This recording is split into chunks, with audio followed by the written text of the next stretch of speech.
Chapter 81. Finally Meeting. I have to complete a mission independently in order to become an official member. Klein was taken aback. But we might not even have a mission this week, and it might not be so simple.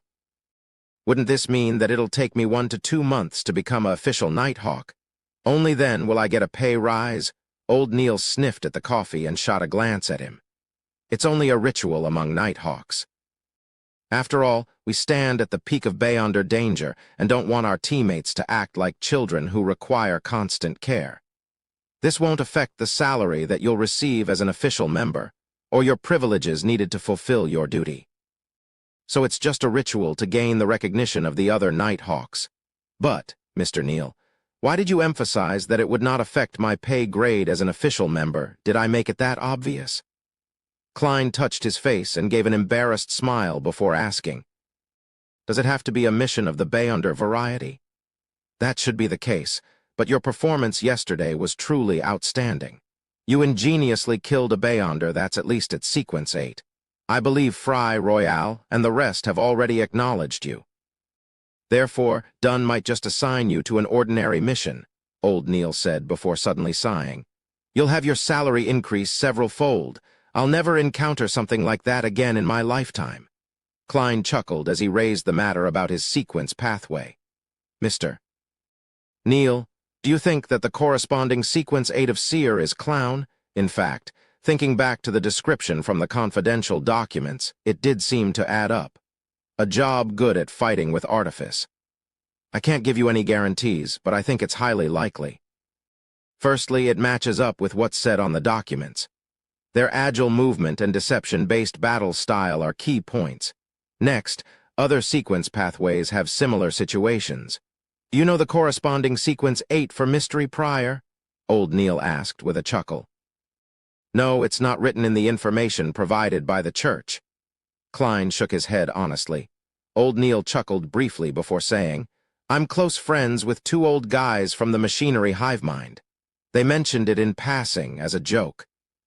The corresponding sequence 8 potion of Mystery Prior is Melee Scholar. Did you hear that? Melee Scholar. Goddess, I don't like melee combat at all. This doesn't suit the image of a Mystery Prior at all." "I can understand. Mystery Priors pursue the mysteries behind things." "Melee combat is one of those mysteries," Klein said after some thought. Old Neil finished his hand-ground coffee. "All right, let's not waste time. Let's continue our mysticism studies. You still have a lot of ritualist magic that you need to grasp. You also need to learn how to create amulets and charms." "All right." Klein sat down and planned out his schedule for the day. "In the morning, I'll study mysticism and read through all sorts of historical records. I'll submit the compensation request. After lunch, I'll practice at the shooting club. Then, I'll head to the Deweyville Library at Golden in Dustboro and see if I can borrow the corresponding monograph and journal regarding the Hornisis main peak. After doing all that, if I have time, I'll spend some time at the Divination Club. I can't slack off on my acting. Once the compensation request is approved and I receive the money, I'll be able to buy a new suit on the way home. Yes, I'll apply for the materials tomorrow morning and try to make a protective amulet to ward off danger for Melissa and Benson." In a dining hall adorned with a chandelier and elegant decorations, a few friends were congratulating Joyce Mayer on his escape from danger and his return to Tingen. We all read the news. Just the written description alone was enough to scare me. A man with a short stubble on his chin said wistfully, "Joyce, I can't believe you went through such an ordeal. Cheers. The tragedy is over now and the sunlight shines down upon us. Exalted is the steam." Joyce and his fiancée, Anna, raised their cups and clinked them together with their friends. Then they gulped down what little champagne they had left. Anna was extremely worried at the time. I suspect that she cried every night. Whenever I invited her for some afternoon tea, she was always absent-minded. Thankfully, you're finally back now. Otherwise, I reckon she would have passed away just like that. A young lady with a cute small nose and coiled brown hair said to Joyce as she glanced at Anna.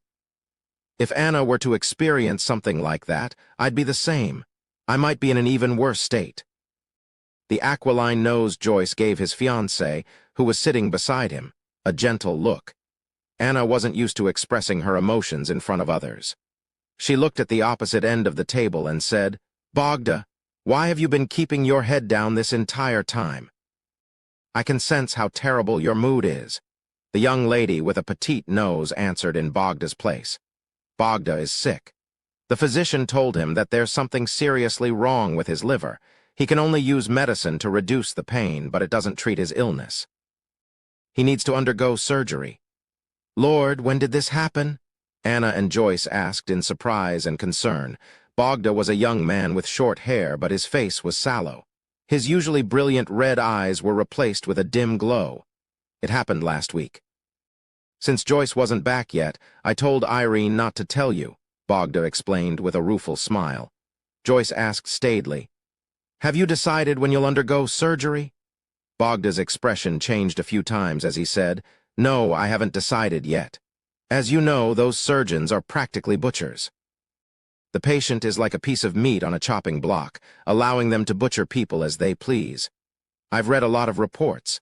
They'll even use an axe for amputation. Lord, I suspect I might very well die on the operating table. But if you delay it further, then surgery might not be able to save you," the man with a stubble said as he tried to persuade him. At that moment, Anna interjected, "Bogda, perhaps you can consider doing a divination. If the divination indicates that everything will go smoothly, then proceed with the surgery as soon as possible. If the outcome of the divination is bad, seek other means. Seek it with the help of the fortune-teller. I know of a real, mysterious fortune-teller. No, I should address him as a seer. I believe he can definitely help you." "For real?" Bogda returned with a question, clearly looking doubtful. Their other friends shared the same attitude. "Yes," Anna nodded without hesitation. "I hired his divination services, and after divining Joyce's situation, he told me to return home. Your fiancé is at home waiting for you. Back then, I was like all of you, filled with doubt. But when I returned home, I really saw Joyce. He was really back." "I can testify on this point," Joyce echoed. "He didn't mention that he had sought Klein's help in interpreting his dreams. This was because the police had informed him that Triss hadn't been caught yet. Therefore, he had to keep it a secret in order to prevent revenge from being exacted upon him. Lord, this is absolutely unbelievable. Is divination really that magical?" Amidst the shouting, Bogda thought deeply for a moment before saying, "Perhaps I should get a divination. Anna, Joyce, could you tell me the seer's name and address?" Anna heaved a sigh of relief and said, "You made a very wise choice. That seer is at the Divination Club at Howe Street. His name is Klein Morty. Golden in Dustborough, Deweyville Library." Klein used the introduction note from his mentor's letter to successfully apply for a borrowing pass. As he flipped the tiny card in his hand, he asked a few librarians, "Do you have the research of the Hornesis Main Peaks relics here? It was published by the Lone Publishing firm." A librarian immediately answered, "Please wait a moment. Let me check the records." He turned around and looked at the drawers. He pulled open the letter that matched Hornesis and flipped through a card that was filled with single words that followed a particular order. On careful inspection, he shook his head and said, "Sorry, sir. We do not have this book in our collection." "How regretful." Klein answered in clear disappointment. "From the looks of it, I need to write to the Lone Publishing firm or pay a visit to the Koi University." Meanwhile, he sighed inwardly at how dated the management of the libraries of this world was. "You people need a computer." "Unfortunately, I can't produce one." Klein made a silent, self-deprecating comment and turned to ask, "Then, do you have the journal issues of New Archaeology and Archaeology Summary?" "We do," the librarian confirmed. "A gentleman just returned them." He flipped out the corresponding card and pointed Klein in the direction of the bookshelf. Klein went over to the bookshelf, scanned the journal issues, and pulled out the ones his mentor mentioned. Then, he randomly found a spot by the window to sit down. Under the bright afternoon sun, he began reading the information in the library quietly. Ancient relics don't solely exist on the main peak of the Hornesis mountain range. They're also spread out across the surrounding forests, valleys, and gentle slopes around the main peak. These relics are formed from lofty domes and gigantic stone columns. Honestly, they can be described as magnificent. I'm curious as to how the original residents mine and process these rocks. Hypothetically, let's assume that they performed their mining operation on the spot without needing to send them up the mountain. There's a strange pattern where the relics become larger in size the closer you are to the mountain peak.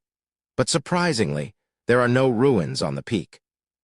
According to our hypothesis, there should be palaces that don't resemble man-made buildings, divine halls used for sacrifices. Palaces that don't look like they were man-made. Divine halls used for sacrifices. Could it be the one that I saw in my dream? While Klein ruminated, he suddenly heard footsteps approaching him from a distance.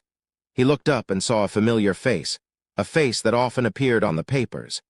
He had a squarish face, thick eyebrows, a firm nose, short dark blonde hair, azure blue eyes, and tightly closed lips. All of these features belonged to a certain famous person from Tinjin City, a philanthropist, entrepreneur, and the owner of this library, Sir Deweyville. Beside Deweyville was the middle-aged butler who Klein had met before. Klein watched them walk by from more than 10 meters away. Out of curiosity, he raised his right hand and lightly tapped his glabella twice. Chapter 82. Herb Store. Various colors surfaced as auras and entered Klein's eyes. He casually studied Sir Deweyville's condition. He's very healthy. There are almost no hidden problems. His emotional state is horrendous. Amid the dullness, there's frailty. His mental state is frail. He has trouble sleeping well. But the purple aura at his head is completely fine. Klein muttered silently to himself as Sir Deweyville walked off and left the library. Retracting his gaze, Klein pinched his forehead and sighed inwardly. Being a tycoon sure isn't easy. He didn't pay much attention to the matter and returned his gaze onto the journal issues in front of him. Klein didn't find a lot of clues after reading each of them. He could only confirm a few things. Firstly, there existed an ancient kingdom on the Hornicis mountain range, as well as its surroundings. The ancient kingdom's history dated back to at least 1,500 years. Secondly, their architectural style was primarily about being grand. They left behind all sorts of murals, and from those murals, it could be deduced that they believed that the Evernight would protect the loved ones of the departed. Finally, in the ruins, there were symbols that represented the Evernight everywhere, but they were clearly different from the Evernight sacred emblem. If I had a chance, no, even if I have a chance, I'll never go there, Klein muttered with clenched teeth. He vowed not to court death. After tidying the journal articles and returning them back to their original spots, he put on his hat, lifted his cane, and left the Deweyville Library. Divination Club. Bogda looked at the beautiful lady in charge of receiving guests and said, "I'd like to have a divination." Angelica smiled politely and said, "Do you have a preferred fortune teller? Or would you like to flip through our introduction guide and choose the one that's most suitable for you?" Bogda pressed the right side of his abdomen and gasped silently for breath while saying, "I wish to have Mr. Klein Morty divine for me." "But Mr. Morty is not here today," Angelica answered with uncertainty. Bogda fell silent for a moment as he paced a few steps and asked, "When will Mr. Morty be available?" "No one knows. He has his own matters to deal with." "From what I've seen, he usually comes here on Monday afternoons," Angelica said as she pondered over the matter. "All right." Bogda's face darkened as he turned around, planning to leave. "Sir, you can choose other fortune tellers as well. For example, you can choose Mr. Hannes Vincent, who is famous in Tinjin City." Angelica tried her best to prevent the loss of business. Bogda stopped in his tracks and considered it for a moment before saying, "No, I only trust Mr. Morty." "Well, can I wait here for a moment? Perhaps he might come after he's done with his matters." "No problem," Angelica said with a warm smile. Bogda went to the sofa and sat down. Sometimes he stroked his cane, at other times he looked out the window, clearly looking rather impatient. Seconds turned to minutes. Just as Bogda's mind was in a mess, unsure if he should continue waiting or leave, he heard the beautiful lady exclaim in pleasant surprise, "Good afternoon, Mr. Morty." Klein saw the familiar Angelica and was just about to ask why it was always her. Did she not need to rest or take any days off? However, he immediately took into consideration that he was a seer, so it was not appropriate for him to ask such questions. Instead, he had to use the tone of a charlatan and say something like, "How marvelous it is for fate to compel us to meet once again, Madam Angelica." Would this sound like I'm hitting on her? Klein's mind whirled as he finally replied with a smile, "Good afternoon, Madam Angelica.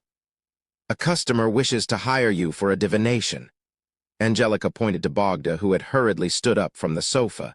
"Someone actually requested for me." Klein took off his half-top hat in pleasant surprise, pinching his glabella twice while doing so. "Good afternoon, sir."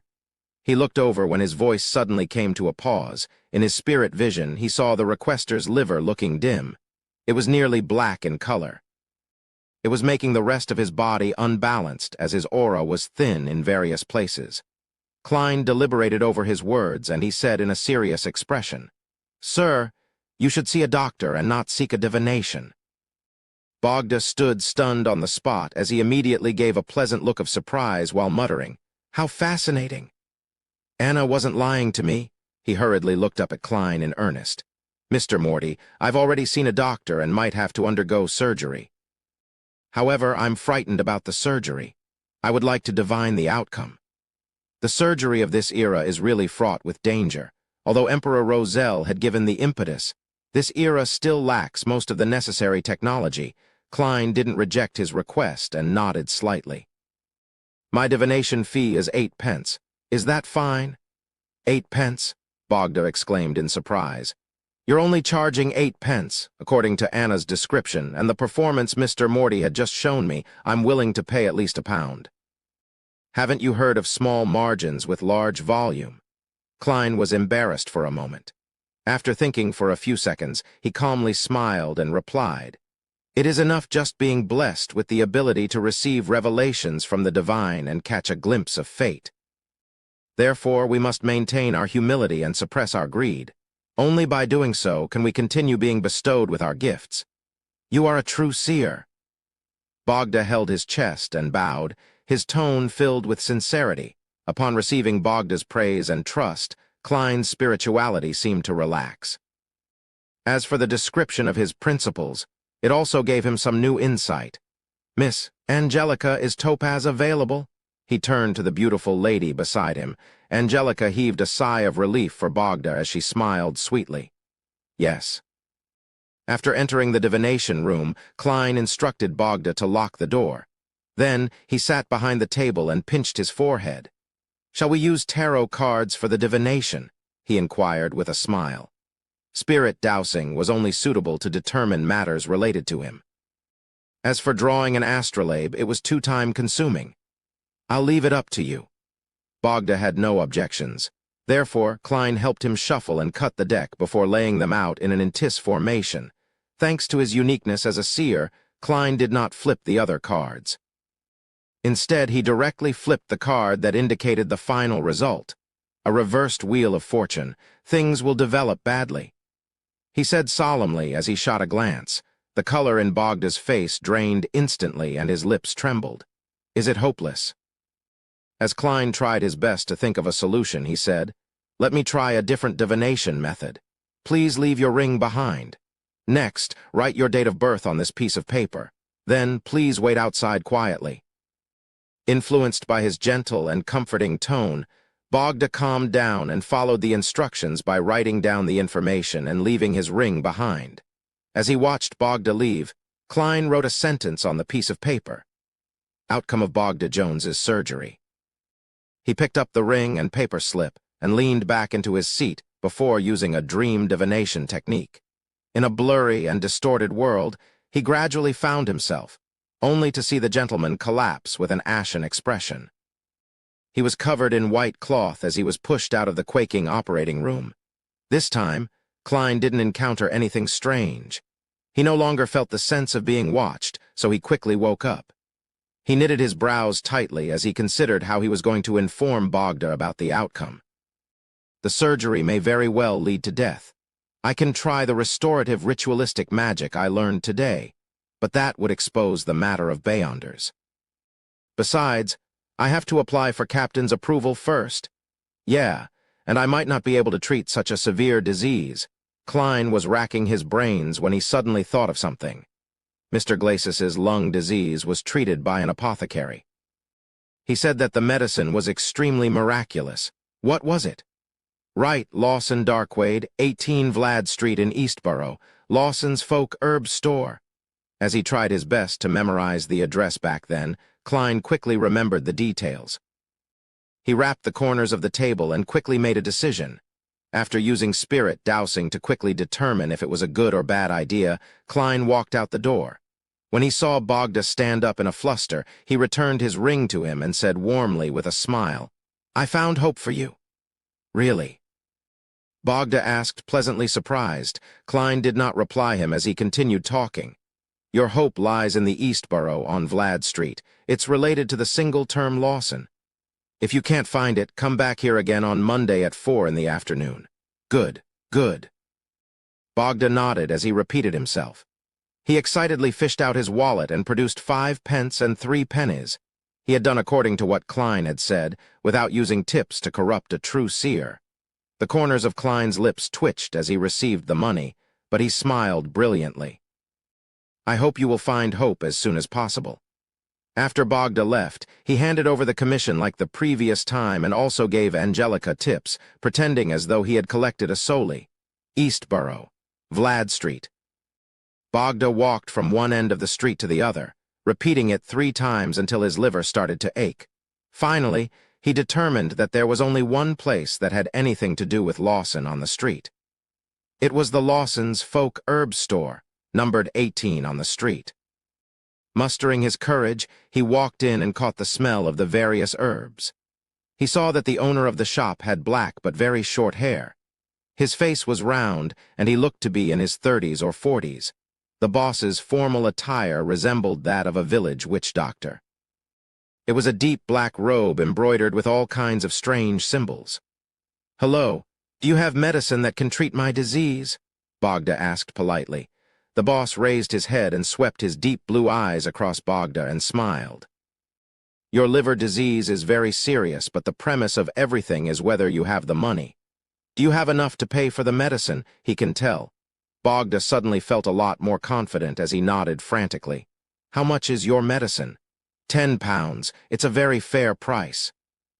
The boss fished out a bag of herbs from under the counter and said, "Add sufficient water and boil it into medicine. After boiling it, add 10 drops of fresh rooster blood, then drink it down immediately. This bag of herbs can be cooked thrice. You will be fine after 3 times." As he spoke, he opened the yellowish-brown paper and threw in all sorts of strange herbs. It sounds extremely shady. Bogda gulped down his saliva and said, "That's it." The boss stared at him and immediately smiled. "You still want something else? What about this bag? Once you recover from your liver disease, I can give you a guarantee that your wife will be very satisfied." He chuckled as he took out a black-papered bag of herbs and suppressed his voice. "There's mummy powder inside. Trust me, a lot of aristocrats consume this stuff. They put it in their tea or boil it as soup." Bogda's confidence in the boss wavered to the point of feeling disgusted. "I believe in Mr. Morty." He took a deep breath, fished out his wallet, and pulled out the 2 biggest notes from what little was left of his gold pounds. Chapter 83, Carving. Holding onto the yellowish-brown paper bag full of herbs, Bogda staggered out of the Lawson's Folk Herb Store. While waiting for a tracked carriage, he suddenly came to a realization. He had spent £10 to buy a bag of stuff. This was nearly a month's salary for him. If it wasn't for his trust in Anna and Joyce, he wouldn't have brought that much cash to the divination club. Could it be that the reason why Mr. Morty only accepted 8 pence for his divination had something to do with his collusion with the boss of Lawson's Folk Herb Store so as to earn more? This was a classic scam written on the papers. When Bogda made this connection, he even began to suspect Klein a little. He even began suspecting Joyce and Anna. When a tracked carriage stopped in front of him, he looked at the herbs in his hand. Unable to bring himself to return, he entered the carriage with a heavy heart. Inside Lawson's Folk Herb Store. As the boss watched Bogda leave, he suddenly turned his head and shouted at the door where there was a pile of herbs. "Charmaine, stop purchasing herbs from today." "W.I. Master?"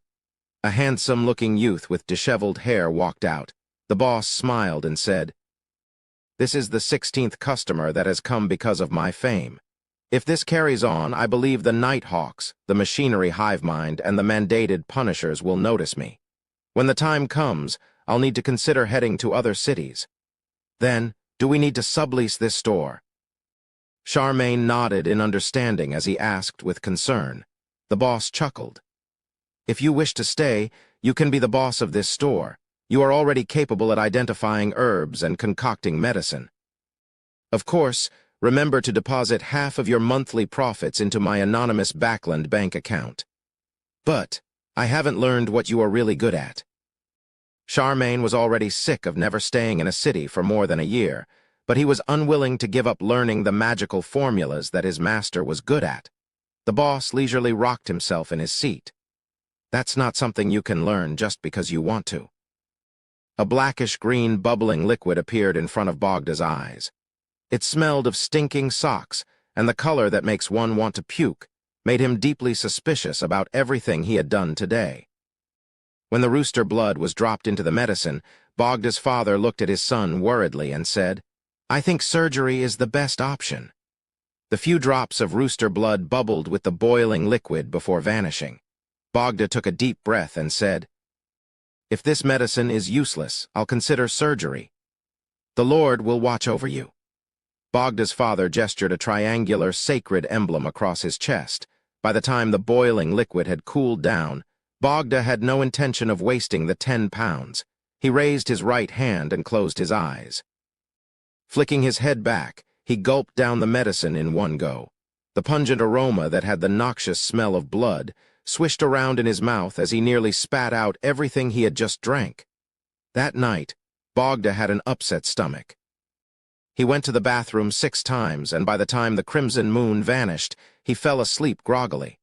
After an unknown period of time had passed, he jolted awake, having dreamed that he was being reprimanded by his boss at work. "Thankfully, I took 3 days of annual leave. I don't have to rush to work." Bogda heaved a sigh of relief when he discovered that he felt a lot more spirited. This was in stark contrast to the sluggish state he was in for the past few weeks. Bogda subconsciously reached out and pressed the right side of his abdomen. He noticed that the region which previously hurt when under slight pressure felt normal. He only felt the pain from ordinary pressure. "Don't tell me it was really effective. That apothecary was clearly just fooling me." Bogda was both surprised and doubtful as he got out of bed. He stretched himself and felt his health returning to him. He fell silent for a very long while as he muttered, "According to the apothecary, I still need to drink it twice. Once I'm done drinking, I'll go to the hospital to get a checkup from a doctor. That apothecary didn't tell me how many times I can drink a day. I still think he's a cheat." Inside the civilian staff office of the Blackthorn Security Company, from his prior request, Klein received a space where no one would disturb him. He held a carving knife and emitted his spirituality. He seriously carved the incantations and symbols onto 2 silver accessories. The incantation was a request to avoid misfortune and was written in Hermes. The 2 mysticism symbols symbolized the Evernight goddess as well as the Empress of misfortune and horror. Aside from that, Klein also added the path number that corresponded to the goddess, 7, and the magical characteristic. In addition to that, charms and amulets had to be engraved on both sides, and each side's symbols, incantations, and characteristics, their exact locations or special formats was in the realm of mysticism. The ones that were spread amongst the ordinary populace were filled with mistakes. At that moment, Klein had a lot of damaged materials to his right. Through repeated practice, and only after he confirmed that he had enough practice, did he dare to begin creating the amulets for Benson and Melissa. As he calmed his mind, his spirituality spewed out from the tip of the carving knife. The number 7 appeared on the surface of the silver accessories. He had already finished carving the incantations and symbols on the other side of the accessory. All that was left was to finish the remaining side. After putting down his knife, all his spirituality chained together as Klein suddenly felt a strange, majestic, and terrifying energy surge throughout the room. The commotion quickly vanished as the incantations on both sides of the accessory became complete with Klein's spirit vision. It emitted a serene blackness. He put down his carving knife and gently polished the silver accessory that was formed from a circle and a vertical piece. He felt a tinge of coolness from the mild-to-the-touch surface. It's done. He happily placed the finished amulet and another one that he had previously finished into his pocket, planning to find an opportunity to give it to Benson and Melissa. Amulets created by Beyonders possessed a certain level of effectiveness. They allowed the wearer to unknowingly avoid disasters to a certain extent, but it was nothing too ridiculous. Furthermore, their spirituality would wane bit by bit. Unless one used a high-level ritualistic magic and created a prayer set, a year was the maximum one could use them for. As for high-level ritualistic magic, there was a terrifyingly high spirituality requirement. It wasn't something Klein could endure at the moment.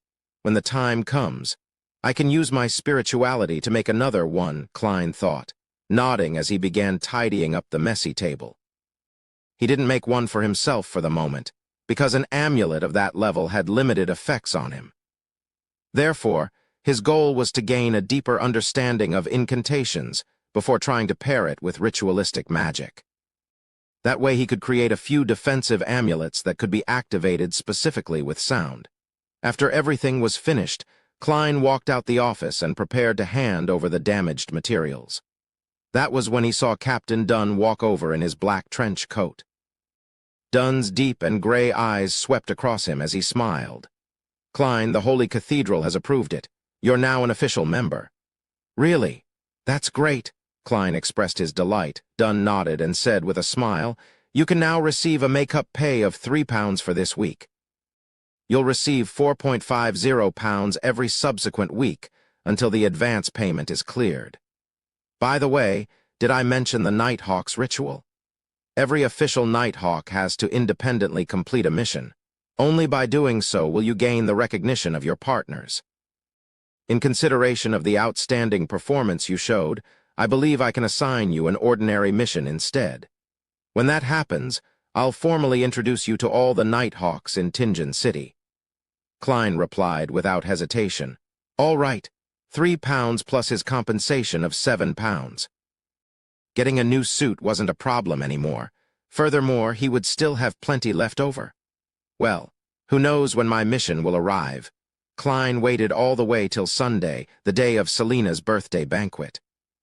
Changing into his formal suit and using a brush and handkerchief to tidy his half-top hat, Klein looked himself in the mirror before walking over to the first floor in satisfaction.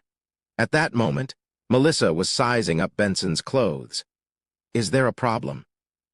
Benson raised his cane, feeling a little lacking due to his sister's gaze. He felt that there was nothing wrong with him when he inspected himself. He was already dressed quite decently. Melissa stopped staring at him and said with a serious expression, "Benson, that is a very old suit you're wearing. There will be a lot of excellent ladies and madams participating in today's birthday banquet. I believe that by wearing that, it'll be a form of disrespect to them." Klein was originally filled with questions. However, when he heard Melissa's emphasis, he immediately realized what was happening. He went over with a chuckle and said, "Benson and I share a similar build. He can wear my other tuxedo." He had already informed his siblings about buying a new suit. He explained it away by saying that his clothes had been torn while inspecting certain objects. Therefore, the company generously compensated him. Of course, he concealed the matter of him being promoted with a pay rise. He was afraid of scaring them and only planned to tell them after half a year. Such an explanation made Benson and Melissa extremely envious. They felt that the Blackthorn Security Company was an impeccable employer. "There's no need to, right?" Benson retorted, having not realized the gravity of the situation. "No, it's extremely important." Klein pushed Benson's shoulders up the stairs. "My tuxedo is hanging on the clothes rack." After watching Benson go up the stairs in a daze, Klein turned around and smiled at Melissa. Are you hoping that Benson will use the opportunity provided by Selena's birthday banquet to begin a beautiful new romance? He had been reading quite a fair amount of newspapers and magazines recently. He knew that aristocrats and middle-class banquets were typically grounds for blind dates. Melissa nodded solemnly. Yes, Benson has missed out too much because of us. Sis, why are you like a mother? Klein looked at Melissa as he suddenly shook his head with an exasperated laugh. Chapter 84, Elizabeth. Seeing the unconvinced look his sister's face, Klein suddenly felt like it was a good opportunity. He sized her up and said with a solemn expression, Melissa, I think you aren't showing enough respect to today's banquet as well. What? Melissa wore a puzzled look. Klein pointed at her neck. As a lady, you are lacking a necklace that accentuates that area. Without waiting for his sister to say another word, he smiled as he fished out a silver amulet wrapped with angel wings from his pocket. Thankfully, I prepared one for you. Melissa was taken aback at first before she asked. How much was it? Sis, your concerns are really quite misplaced. Klein silently scoffed as he explained with a chuckle. It's actually not very expensive. Since it was in an incomplete state, I imitated an item that I've seen before and engraved blessing incantations and beautiful patterns on them. You engraved them? Melissa was indeed distracted. How is it? What do you think of my work? Klein took the opportunity to hand over the amulet to his sister. Melissa studied it before gently biting down on her lip. I like the surrounding angel feathers. If you think the incantations and symbols I engraved are ugly, then just say so. There's no need to mince your words. An amulet's value is in its effects. The corner of Klein's mouth twitched.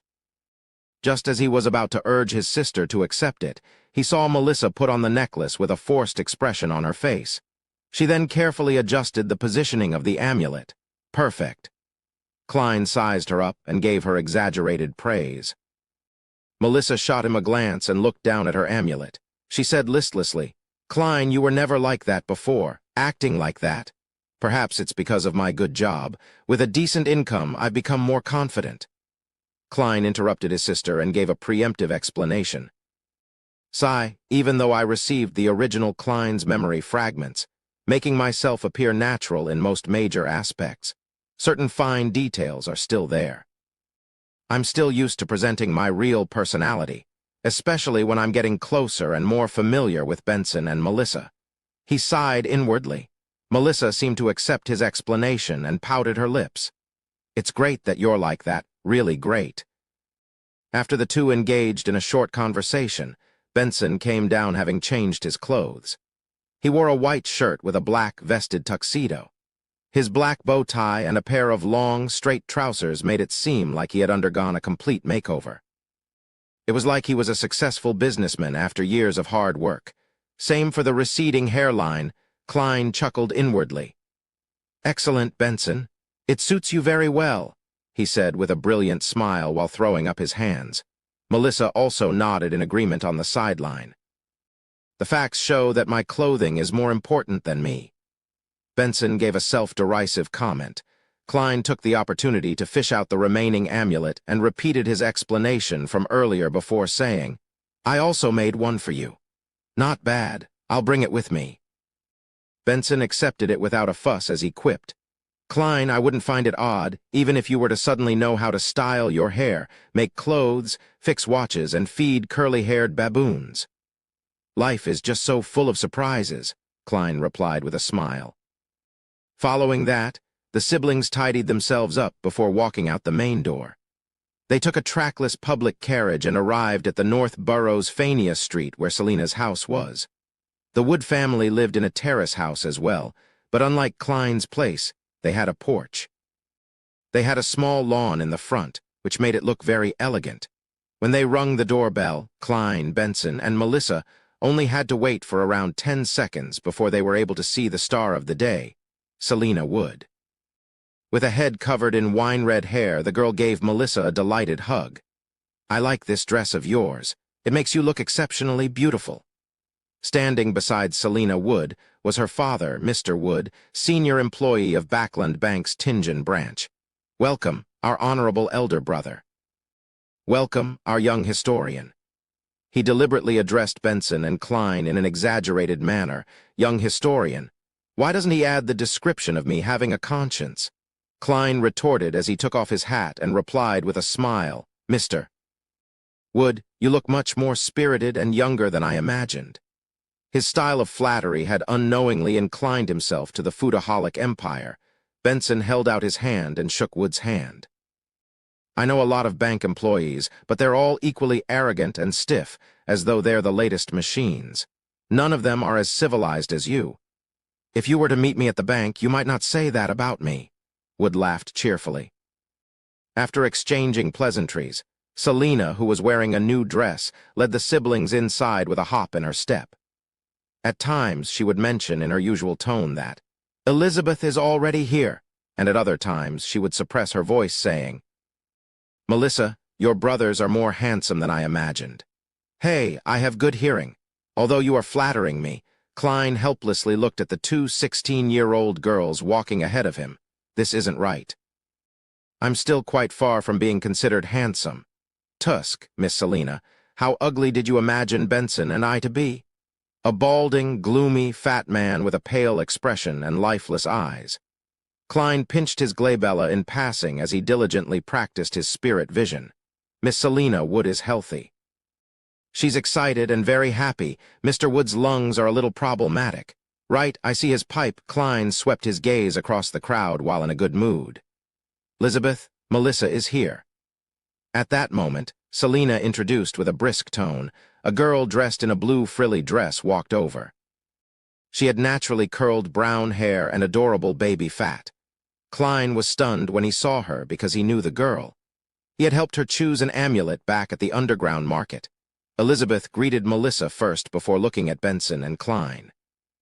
She was stunned and her brows knitted slightly, as though she was thinking about something. Soon, Elizabeth smiled and politely greeted them as though nothing had happened. Klein also pretended not to recognize her. Under Wood's lead, they came to the sofa in the living room where they were introduced to Chris, Selina Wood's brother, and the other guests. As Klein watched Benson chat with Chris and the other solicitors happily over the topic of their neighbor, Mr. Shaw, he couldn't help but feel envious. I don't have such socializing skills. He picked up a cocktail from a table in the corner of the room as he listened quietly. At times, he would nod and echo with a smile. It didn't take long before all the guests arrived and the banquet officially began. As too many guests had been invited, the Wood family's dining table could not accommodate everyone. Therefore, the banquet was done in a buffet manner. The ladies' maid served the steak dishes, roast chicken, fried fish, mashed potatoes, etc., and placed them on different tables. The valet was responsible for carving the meat, allowing for guests to take what they wanted. Klein couldn't help but click his tongue when he saw the elegant enamel plates and silver cutlery. He felt that the Woods were being too extravagant as a middle-class family. Since they're so rich, why would Chris need so many years to prepare for his wedding? When he thought of what his sister had previously mentioned, he was puzzled.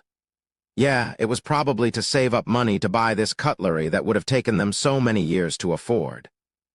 To such families, they have to look respectable. Amidst his mixed emotions, Klein picked up a plate and walked in front of a dining table. He forked a piece of honey-glazed roasted meat. At that moment, Elizabeth with her adorable baby fat cheeks came over. As she looked at the food, she whispered, "So you are Melissa's brother, thank you. Selina likes the amulet, I gave her a lot. She said that she felt healthier the moment she wore it." Selina? Amulet. Klein suddenly recalled the reason for selecting an amulet for the girl beside him. It was to give to a friend who liked mysticism as a birthday gift. That friend was Selina. Selina liked items related to mysticism. Klein frowned slightly as he smiled politely. It might just be akin to a placebo effect. After saying that, he began waiting for her to praise Emperor Roselle. However, Elizabeth's reaction was that of confusion. What's a placebo effect? It means it's completely psychological. At times, we believe that we will turn for the better and end up really becoming better, Klein explained crudely. No, she said it's different from the amulets that she bought in the past. It feels different, Elizabeth emphasized. She cocked her head and shot a glance at Klein and said curiously, I never expected Melissa's brother to be an expert at mysticism. As you know, I studied history, so it's common to encounter similar matters. Klein diverted the topic skillfully as he asked, Are you also studying at the Tingen Technical School? No, Selina and I were Melissa's former schoolmates. Later, she went to a technical school. I study at the nearby Ivo's public school, Elizabeth explained seriously. A public school wasn't established and maintained by the government. Instead, it was a school that accepted students from the public. It was an evolution of good grammar schools whose goal was to groom graduates so as to enter university.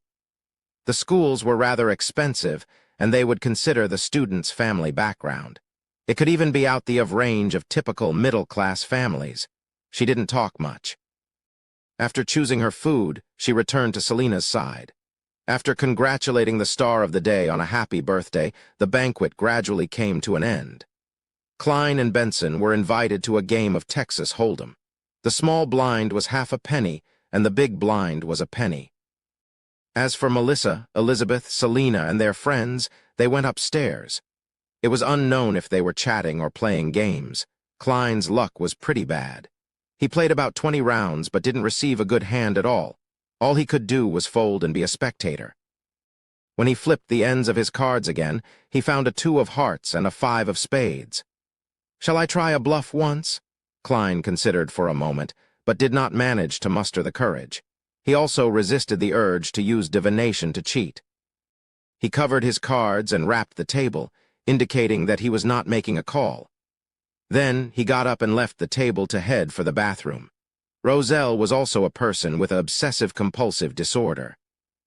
He actually found an odd reason to name the play-style Texas. Klein shook his head as he proceeded forward. At that moment, he suddenly came to a halt as his pupils constricted. His spiritual perception told him that there was a strange fluctuation upstairs. Chapter 85. Urgency. The strange, twisted, and obscure fluctuation was short-lived. Shortly afterwards, Klein even suspected that he was hallucinating. If he wasn't considered rather skilled at spiritual perception, it was very likely that he would have written off the abnormality. Klein frowned as he thought of his sister upstairs. He tightly held onto his cane as he went around the bathroom and hobbled to the wood household staircase. He quickly went upstairs while following the traces with his spiritual perception, before arriving at the living room beside the balcony. This should be it, Klein mumbled as he raised his hand and tapped twice on his glabella. Auras penetrated the walls and the large wooden door before entering his vision. Most of the colors were ordinary with a blurry outline. However, one of them in particular was rippling with a sinister dark green color over its surface that slowly corroded inwards. Just as I thought, something wasn't right. Klein wore a usually stern expression as he reached out with his right hand and removed the silver chain which was wrapped around his left wrist. He held the silver chain in his left hand, allowing the topaz to dangle before him. When the topaz stopped swinging, he traced the spherical light and chanted inwardly, "The room before me has danger caused by the supernatural." Normally, spirit dowsing was only suitable for divining something that was related to him or the specific circumstances in a small region around him. As such, Klein described the chant in very specific manner. The danger could affect him, and the room was right in front of him. The room before me has danger caused by the supernatural. After repeating the chant 7 times, Klein's eyes widened as he saw the topaz rotating in a clockwise motion rapidly. It was an indication that there was indeed danger caused by the supernatural inside the room, and it was of considerable danger. Selina is a mysticism enthusiast. Did something go extremely wrong when she was dabbling with some sort of ritual? What should I do? Klein massaged his brows and wrapped the chain around his wrist before knocking on the door. Thump, thump, thump. He knocked on the door 3 times rhythmically and wore an amiable smile on his face. The door opened with a creak. Melissa, who was wearing her new dress, appeared in front of Klein. "Klein, is something wrong?" The girl didn't expect her brother to be here, so she was momentarily surprised. Klein responded with a smile without any sign of distress. I was just curious since I heard you gals enjoying yourselves.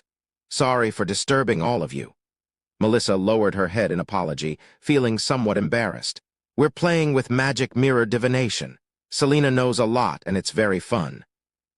"Magic mirror divination? Sis, why don't you gals play Charlie Charlie Challenge or Ouija boards?" Klein shook his head, feeling both peeved and amused. He looked behind Melissa and into the living room. He saw Selena with her beaming smile and deep dimples. However, in his spirit vision, the wine-red-haired girl who was holding a silver-coated mirror was being encroached by the sinister dark green colors. As his mind whirled, Klein deliberated over his words and said, Heh, I won't be interrupting your game." "Ah, right. Where's Elizabeth?" "I had chatted with her over FaceAct grammar. She mentioned that she wanted to ask me some questions." "Elizabeth?" Melissa sized her brother up and said in an eccentric tone to emphasize her words.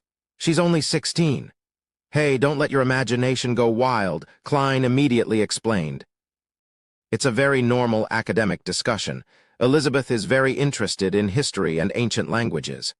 Melissa took a deep look at her brother before saying, "She's inside. I'll inform her." "All right." Klein took a step back and moved away from the door. While watching his sister turn around, he heaved a sigh of relief. Although it wasn't the best of reactions, he was thankful that the person in a danger wasn't Melissa. He only waited for about 10 seconds before a puzzled Elizabeth walked out. She asked curiously, "Mr. Morty, what's the matter?" "I never said I was interested in history and ancient languages." At that moment, her sentence was halted by Klein's stern and solemn expression. Her nerves tightened as she seemed to sense that something wasn't right. Klein took a few steps diagonally as a gesture for Elizabeth to hide partially behind the door. The girl with the chubby baby fat was influenced by the sudden serious atmosphere, so she unknowingly followed. "As you know, I'm a mysticism enthusiast." Klein halted and turned around, speaking directly to the point. Elizabeth nodded and replied, "Yes, I even believe that you're an expert at mysticism." "No, I'm only an enthusiast, but this doesn't stop me from noticing that your magic mirror divination has turned into a problem."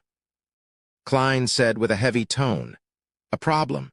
Elizabeth nearly raised her voice as she hurriedly raised her hands to cover her mouth. Klein thought for a moment before saying, "I know words alone will make it difficult for you to believe me. Return to the room, and when Selena isn't paying attention, steal a glance at the front of the mirror which Selena has hidden away from all of you." "How do you know that she hid the front of the mirror from us?" Elizabeth blurted out. "According to the information from the Nighthawks, more than 90% of the time, magic mirror divination cases, which involve evil, share such similarities." Klein smiled and said, "General knowledge." When the doubtful and frightened Elizabeth returned to the room, his composed smile vanished instantly. His face looked worried. "Even though we're all in the Northborough, to go from Fania Street to Zouderland Street will take at least 15 minutes of travel by public carriage. By the time Captain arrives after making a round trip, the situation might have deteriorated to a hopeless state, if only Benson and Melissa wasn't here. But I can't deal with those hidden and unknown existences. Do I have any means to contain it? Right, Selena is a mysticism enthusiast. Her room definitely has no lack of extracts, essential oils, herbs, and other items. Just as Klein was racking his brains for a solution, Elizabeth sat next to Selena by using an excuse of discussing something with her. A girl opposite her sipped a mouthful of red wine, and under the teasing looks of everyone, despite her blushing, she mustered her courage to ask, "Can you help me divine when I'll meet a romantic and handsome gentleman?" Selena lightly coughed twice as she rubbed the mirror's back and said, "Mirror, mirror, tell me, when will the gentleman in Yanina's heart appear?" After repeating it 3 times, she picked up the mirror and raised it in front of her. Seizing this opportunity, Elizabeth suddenly turned her body and stretched out her head to take a glance. According to her expectations, she felt that she would see Selena's face and half her face. However, the only thing she saw was Selena. The tiny mirror only had Selena, and it was Selena's entire body. The mirror was completely pitch black, with Selena standing in the middle with a cold expression. Elizabeth trembled all over as she lunged backward and leaned against the sofa. She momentarily forgot to breathe. She involuntarily trembled and, without giving an excuse, got up immediately, stumbling to the door. She didn't even dare to turn back to look at the beaming Selina. Yanina's gentleman will appear on the Sunday of the second week, half a year later. Amidst giggles, Elizabeth opened the door and left the room to see Klein, who was standing in the shadows of the wall lamps in his tuxedo and half-top hat. "Mr. Morty, aye," she stammered in a daze. Klein calmly smiled. "Don't disturb the girls and ladies inside." Infected by his smile, Elizabeth calmed down significantly. She extended her hand and closed the door as she quickly walked over to the wall lamp. "I saw it. I saw only Selina inside the mirror, a devil-like Selina." She whispered hoarsely. Indeed, Klein's expression turned serious as he asked in a deep voice, "Do you know which is Selina's bedroom?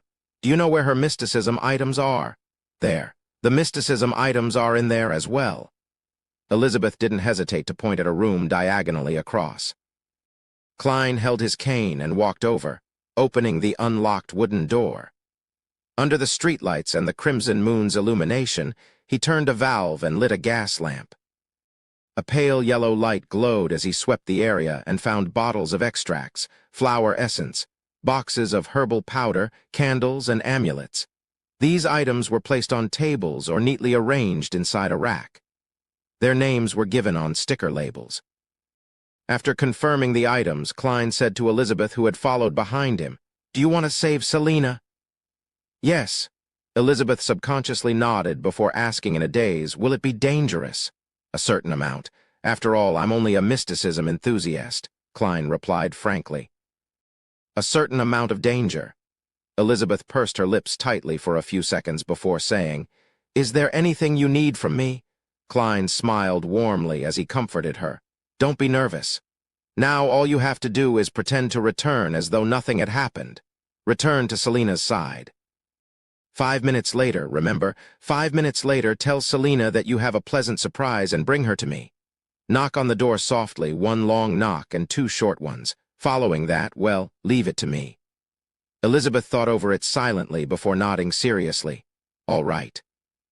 Seeing her return to the living room, Klein glanced at his pocket watch. He closed Selina's bedroom and quickly cleared the desk.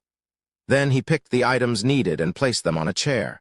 Immediately following that, he picked up 2 faint candles with a light aroma. He placed them on the upper left and right corners of the desk. They were symbols representing the Lady of Crimson and the Empress of Misfortune and Horror. Klein planned on holding a ritual here to borrow the Evernight goddess's powers to ward off the mysterious and unknown existence that was affecting Selina. As he was only a sequence 9, the ritualistic magic he knew wasn't strong enough. In order to succeed, he needed Elizabeth to lure Selina into a sealing circle, right in the vicinity of the altar. Therefore, he needed to consider situations in which Selina might notice and resist. Due to these reasons, Klein planned on using suspension-style ritualistic magic. A paper and pencil game played using held or balanced pencils to produce answers to questions they ask. A board with letters, numbers, and other signs around its edge, to which a planchette, movable pointer, or upturned glass moves, supposedly in answer to questions from people at a seance. Chapter 86. Prayer. Suspension-style ritualistic magic referred to the termination of a ritual according to the Beyonder's judgment. They could finish other matters first before returning to continue the ritual. Even by doing so, it was still possible to gain the desired effects. This was a technique produced over 1,000 years of ritualistic magic development. After all, many high-level ritualistic magic required multiple steps. The duration ranged from an hour to half a day before finishing. It was difficult to ensure that no one disturbed them during the entire process, or that there wouldn't be any accidents. After gaining lessons from various predecessors through blood and tears, gaining feedback through each failure, being able to suspend ritualistic magic became mainstream at the higher levels while it also indirectly affected the lower-level rituals. However, being able to suspend a ritual didn't mean that the ritual could be suspended at any time. One had to abide by mysticism theory and grasp the corresponding technique. If not, the failure of the ritual was unavoidable. It could even result in a terrifying backlash effect. Based on Klein's understanding, once one gained the attention of a particular divinity, and the divinity was waiting on the contents of the request, to suddenly say, "Wait, I need to use the bathroom," one can only be congratulated since they might never need to go to the bathroom ever again. Phew! Klein heaved a sigh of relief as he composed himself. Even though he had held many luck enhancement rituals, and had even designed a corresponding ritual that made an attempt at justice and the hanged man, this was his first actual ritualistic magic that abided by the rules. After looking at the silver-inlaid cane by the side of the bed, Klein picked up the third candle and placed it in the middle of the desk to represent himself. He placed the silver bowl that Selina used for rituals in front of the third candle and replaced the axe with a sacred emblem. On the left were extracts and essential oils of the moon flower, slumber flower, and other plants. While on the right, he placed a plate of salt, a small silver dagger, a piece of fake goatskin, and a quill that was dipped in ink. Luckily, Selina had a complete inventory. Otherwise, he wouldn't have had any way to complete the preparations. As for the moderately fast rituals that old Neil could perform, they were not something a seer could do.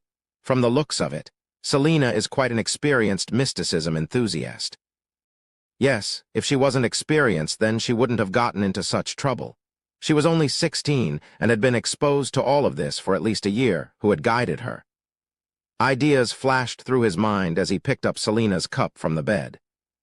He poured plain water into it and placed it beside the coarse salt. He took out his pocket watch and popped it open. He didn't delay any further after taking a glance at it. He traced layers of the spherical light in his mind and quickly entered cogitation.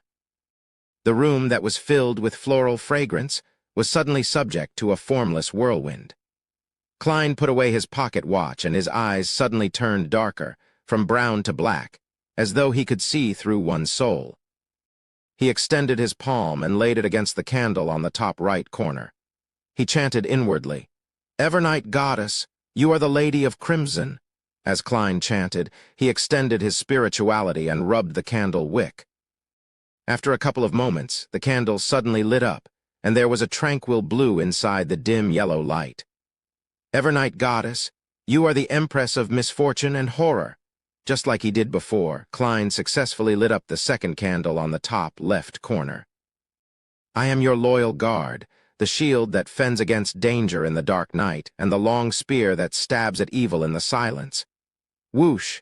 The third candle that symbolized Klein began to burn. The flame was still. He picked up the small silver knife and mimicked old Neil's motions. He used incantations, coarse salt, and plain water to fulfill the purification. Then, he let his spirituality that he had gathered spewed out from the tip of the silver dagger, and naturally merged them as one. With the silver knife in hand, Klein walked around the bedroom, kneeling when he came to the bed, and sealed the area with a formless barrier. The light from the street lamp outside the window suddenly disappeared, but the red light was still shining through quietly. Klein returned to the study desk and picked up the quill. With spirituality and ink, he drew incantations and symbols to ward off misfortune. When all of that was finished, he put down the things he was holding. Then he trickled a drop of extract, flower essence, and essential oils on each of the 3 candles. Sizzle! A faint fog filled the room, which suddenly possessed an additional hint of mystery. Next, he burned a few types of herbs before taking a step back from the mixture of fragrances and began reciting the corresponding incantation in the suspension ritualistic magic. Standing higher than the cosmos and more eternal than eternity, the Evernight Goddess, I pray for your loving grace. I pray for you to show your loving grace to a devout believer of yours. I pray for the power of the crimson. I pray for the powers of misfortune and horror. I pray that you will cleanse your devout believer, Selina Wood, from evil's corruption and be safe from danger. I pray that you would wait for a moment for that unfortunate girl. Moonflower, a herb that belongs to the red moon, please bestow your powers to my incantation. Slumber flower, a herb that belongs to the red moon, please bestow your powers to my incantation. After reciting the incantation, Klein closed his eyes and repeated it 7 times in his heart. He saw that there was nothing out of the ordinary at the altar. He then lifted the silver dagger again and took a few steps back to the door of Selina's bedroom. He tapped his chest in 4 spots, forming the shape of the crimson moon. He then turned around and raised his silver dagger. His spirituality spewed out from the tip once again and sliced open the shape of a door in the formless wall. Klein knew that even if he opened the door at that very moment, it wouldn't affect the tranquility and holiness of the altar. He took out his silver vine-leaf pocket watch that had an intricate pattern. He checked the time and went through the process that was to happen in a few moments. In the living room on the 2nd floor, Elizabeth's body was quivering as she lifted her head from time to check the wall clock. She was counting down in silence under the illumination of the 2 gas lamps. It's almost time. As she spoke softly, she looked sideways at the lively girl with long, wine-red hair. Her dimples were deep, her smile was bright, and she gossiped well with all the friends around her. But the more everything looked normal, the more terrified Elizabeth felt. The cold and terrifying Selina in the mirror seemed to be in her head, and she couldn't wipe the image away. I can't wait anymore. I have to take action now. Elizabeth suddenly stood up. Before everyone's shocked gazes, she smiled and stuttered. Selina, I have a surprise for you. Follow me out for a bit. Really? Didn't you give me a birthday present already? Selina flipped the mirror the other way around and stood up in surprise. A surprise will not have any signs. Elizabeth felt that she had no talent in acting at all. Without saying another word, she walked toward the bedroom door first. Selina followed behind with a confused smile. Melissa looked at her 2 best friends leaving and unconsciously knitted her eyebrows. Elizabeth is acting so strange today. She started acting even stranger after she met Klein. She suddenly ran out earlier and said that she needed to use the bathroom, but why did she look so anxious? Selina's bedroom entrance. Elizabeth took a deep breath and said to the girl in front of her, "Let's go to your room." "Elizabeth, you seem very nervous and afraid. Why?" Selina looked puzzled at her good friend as she noticed her body trembling constantly. "Excitement? Yes, excitement." Elizabeth shot a glance at the mirror in Selina's hand as she turned half her body around to knock on the door with a long knock followed by 2 short successive ones. "Why are you knocking on the door?" Selina was baffled even more. Creak. Her bedroom door opened. Dressed in his black tuxedo and half-top hat, Klein appeared in front of the 2 girls. "Pleasant surprise? This is a pleasant surprise." Selina's mouth turned agape as she felt perplexed. At that moment, Klein suddenly reached out his hand and grabbed her by the wrist. He pulled her into the room as Elizabeth stood rooted to the ground. Simultaneously, Klein's silver dagger struck forward as it spewed out his spirituality, which quickly mended the door-shaped passage. The invisible spirituality wall sealed off the room, insulating Selina's screams within. Bang.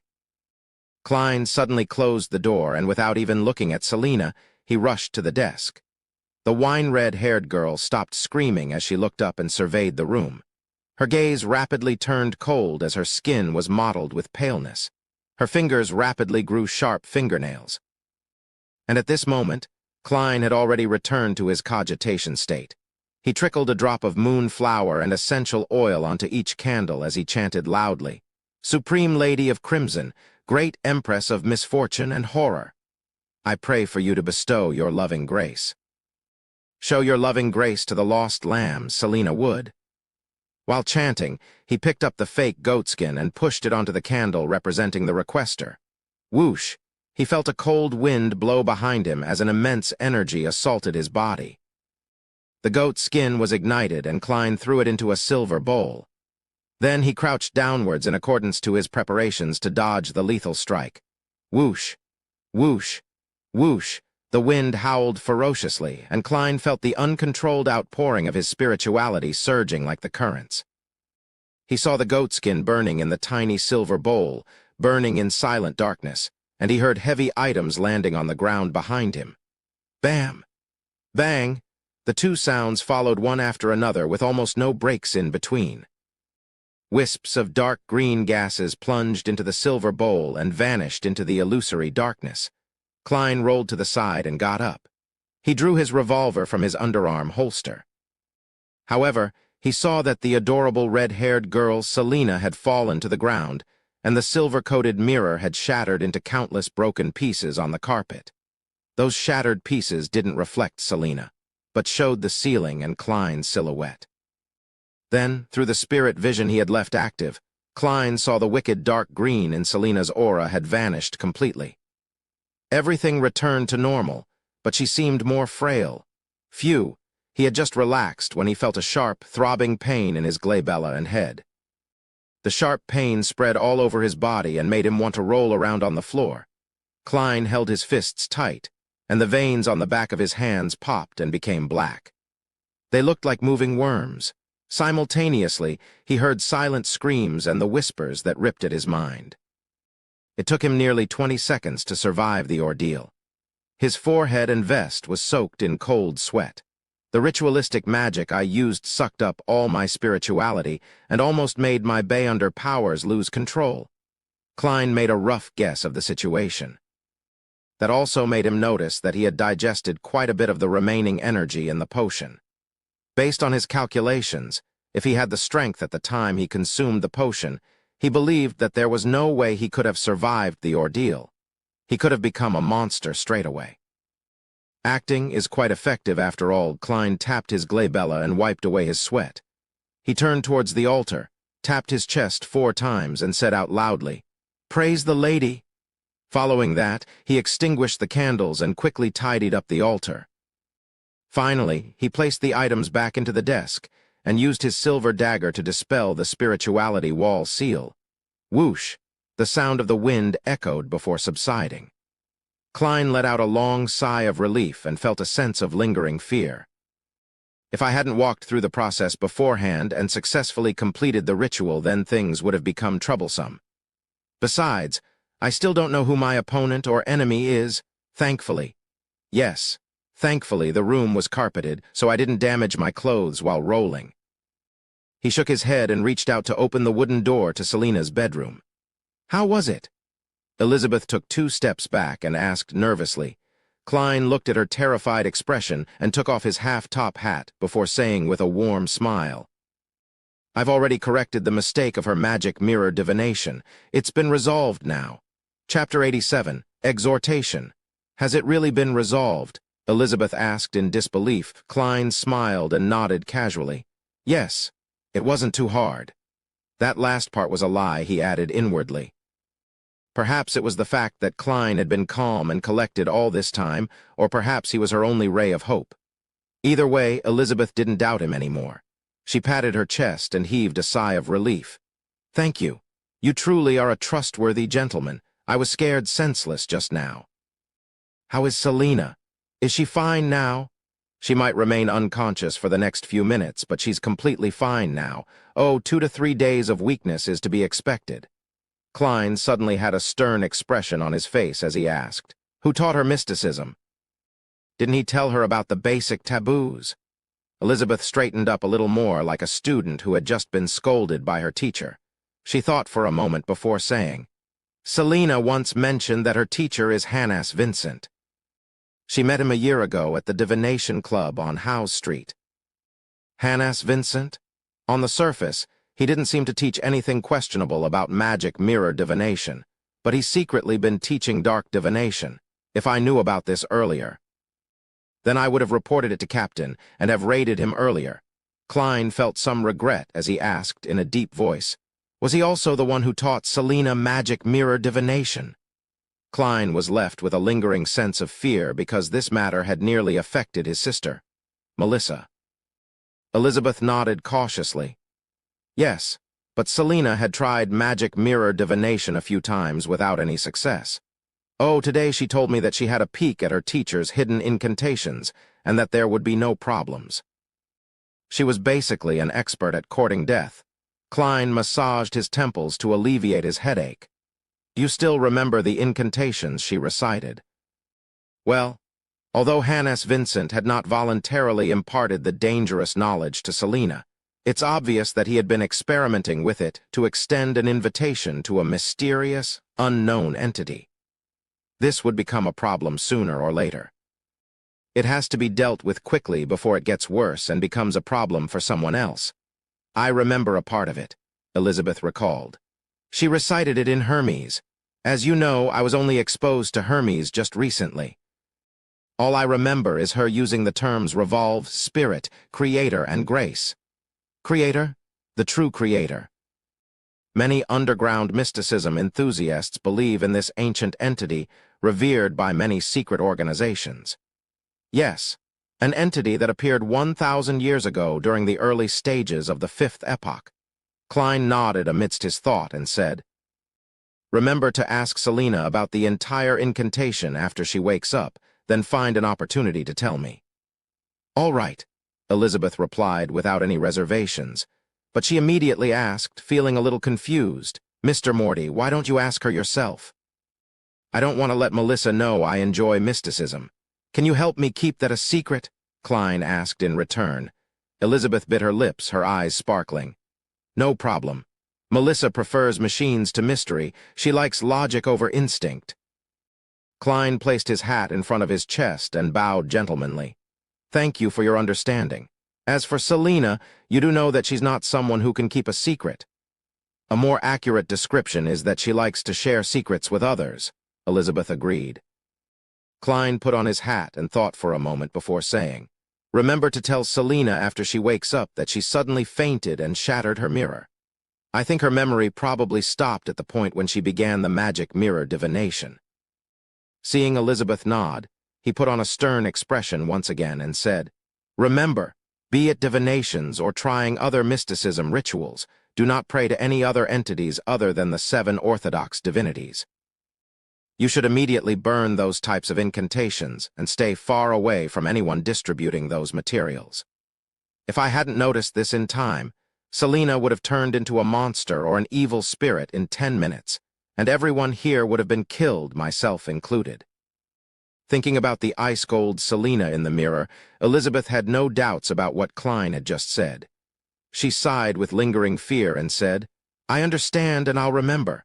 I'll also keep an eye on Selina." "All right, go and take care of Selina." Klein raised his black cane and walked toward the stairway. As he walked, his eyes became darker. He took out a single penny with his right hand and flicked it into the air.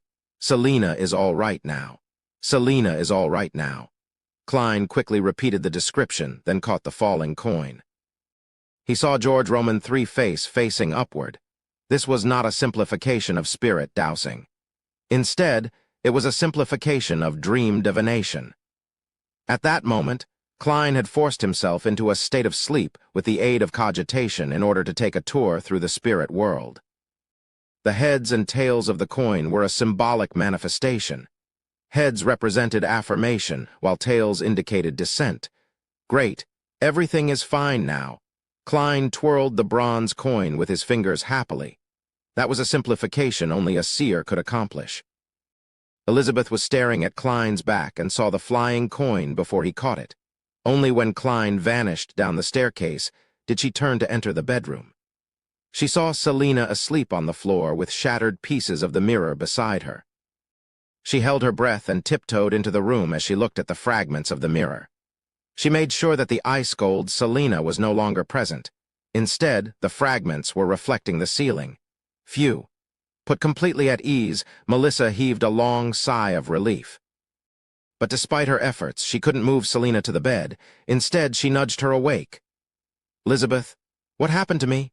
Did I get drunk?" Selina asked weakly, the glow in her eyes having turned considerably dull while her eyes were filled with confusion. Elizabeth thought for a moment and replied in a serious tone, "No, Selina, something happened to you. Your magic mirror divination invited a malicious entity." "Is that so?" Selina weakly made her way to the bed with Elizabeth's help. She rubbed her temple as she said, "All I remember is when I started the magic mirror divination." Elizabeth told a half-truth. "You were a completely different person during the ritual. The you in the mirror was completely different from the you in real life. I was very scared."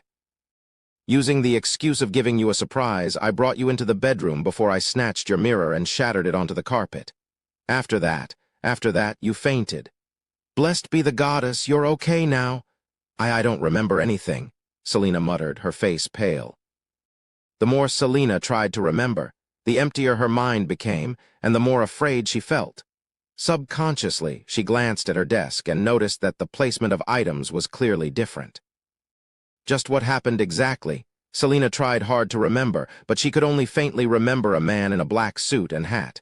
He was not strong or tall, but he had a straight back.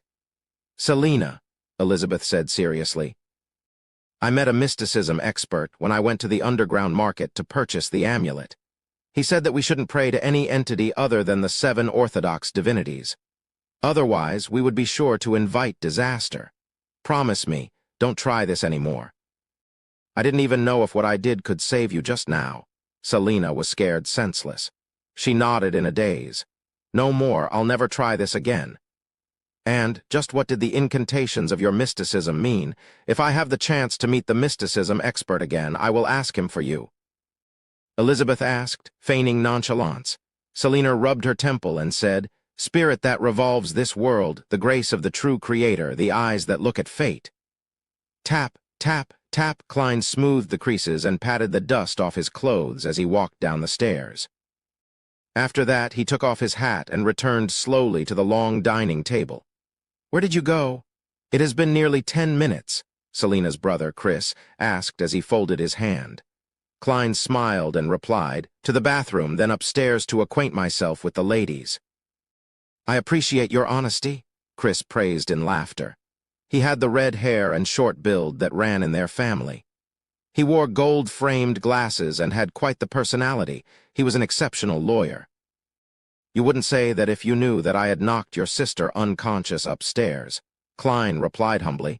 We were merely engaging in academic discussion. In the area of mysticism, he put down his hat and returned to his seat. He received his 2 cards as the new round started. Flipping up the corner of his cards, he saw the King of Spades and the Ace of Diamonds. Looks like I became luckier. Is this payback for doing a good deed? Klein took out a coin in preparation to place his bet. Since Hannes didn't intentionally reveal the incantation to Selina, there's no need for me to urgently report this to Captain. He continued his cautious play style in the following rounds, only betting when he had a good hand. He didn't take any chances to bluff and didn't win much. When the game ended at 10:30, he had won 6 pence. I won 2 solely and 8 pence. Benson fiddled with the notes and coins in his hand. I didn't expect you to be an expert at poker, Klein praised, laughing. No, I don't play often, but I know that this is the same as negotiation. You have to hide your cards and figure out the hidden cards that people have before using various means to scare or entice them. Benson hadn't finished his sentence when he saw Melissa and the rest coming down from the 2nd floor. It's time to go home, said Klein as he glanced at his sister and her friends while rubbing his temples. The throbbing pain in his head remained. After that, Klein went to the bathroom once more and took the opportunity to walk past Elizabeth and obtained the complete incantation. Returning to his siblings, he smiled and said, Oh, right, I suddenly remembered something. I need to head back to the company for a while. Shall we go to Zoutelin Street first? It'll be quick. Chapter 88, Report. What is it? Benson asked casually. Melissa looked at her brother with a serious expression because she felt that Klein's behavior tonight was strange as well. In fact, it only looked slightly more normal than Elizabeth's behavior, and later, Selina's. Klein chuckled as he had long thought of an excuse and said, There was a mistake in one of the document descriptions, and I already informed my colleagues that I would hand it over to them when I arrive early at the company tomorrow morning. So, I can either amend it now since it's on the way or wake up at least half an hour earlier tomorrow morning. No doubt I've chosen to do the former. Ah, no wonder. I had a nagging feeling that your mind wasn't in the game, so you were actually thinking about work. Benson smiled, suddenly enlightened. No, I apologize. I should say the card game helped you think. All right, we shall wait for you. Melissa looked away and smoothed out the ruffles of her engageantes. As it was past the operation time for both track and trackless public carriages, The three siblings bid their hosts farewell before hiring a carriage nearby. It cost 2 soldi for 45 minutes. I've heard that every carriage driver that rents out their own carriage adds ridiculous fees, Benson complained in a low voice. He had used most of the money that he won earlier to pay the driver. Klein smiled and replied, I think it's very acceptable. After all, it is almost 11 o'clock. I was just joking. I thought that we could actually share the carriage with other guests. 45 minutes can take us to many places. Benson looked out of the window at the other people who were hiring carriages one after another. I know ride-sharing. Klein rubbed the top of his silver-inlaid walking stick and said, We don't have a problem with that, but the other customers might. Benson, did you notice that they care a lot about their image and it looking respectable? I think that might be common among the middle class. Benson nodded seriously and said, The Wood family was much more extravagant than I imagined. However, Wood's weekly salary is only £4 per week. Looking respectable might be the biggest difference between the middle-class people and curly-haired baboons. Do you have something against curly-haired baboons? Klein almost burst out laughing.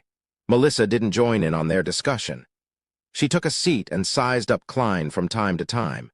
Her gaze was sending chills down his spine. The two-wheeled horse carriage was traveling quickly in the dark, quiet street. They arrived at Zoudeland Street in only 12 minutes. Wait for me here. 5 minutes, it won't be more than 5 minutes, Klein emphasized. He put on his top hat, grabbed his cane, and got off the carriage. As the carriage driver was charging based on time instead of distance, the driver didn't mind waiting. Going up the stairs, Klein arrived at the Blackthorn Security Company and knocked on the door. Within 10 seconds, the door was opened wide. Leonard Mitchell appeared before him in a vest and shirt. You're not on duty tonight, Leonard pointed out, looking surprised to see him. Klein was only on guard duty once a week for the Chaney's Gate. They maintained a regular work schedule for the rest of the time. As for emergencies that happened at night, they would be dealt with by the sleepless who enjoyed the night. However, only getting 2 to 3 hours of sleep a day can cause baldness and memory loss. Whenever he thought about this, Klein couldn't help but ridicule Captain Dunn Smith in his mind. I have something to report, he answered simply. There's a mission? Leonard asked casually, moving aside. When Klein entered the reception hall, he saw Dunn coming out in his black trench coat. His gray eyes were dark as usual. Captain, I came across an incident involving the supernatural. Give me the details, Dunn asked directly. Klein recounted the whole story from earlier and reported the steps that he took to deal with it. So, I think there's a need to investigate Hannes Vincent. Back then, he believed that since the evil entity that was invited by the magic mirror divination hadn't caused a disaster, and there was no indication that he was in extreme danger. That meant that the entity probably still needed more time. It didn't want to awaken or possess Selena ahead of time. Therefore, as long as its goals were not exposed, the evil entity chose to observe the situation.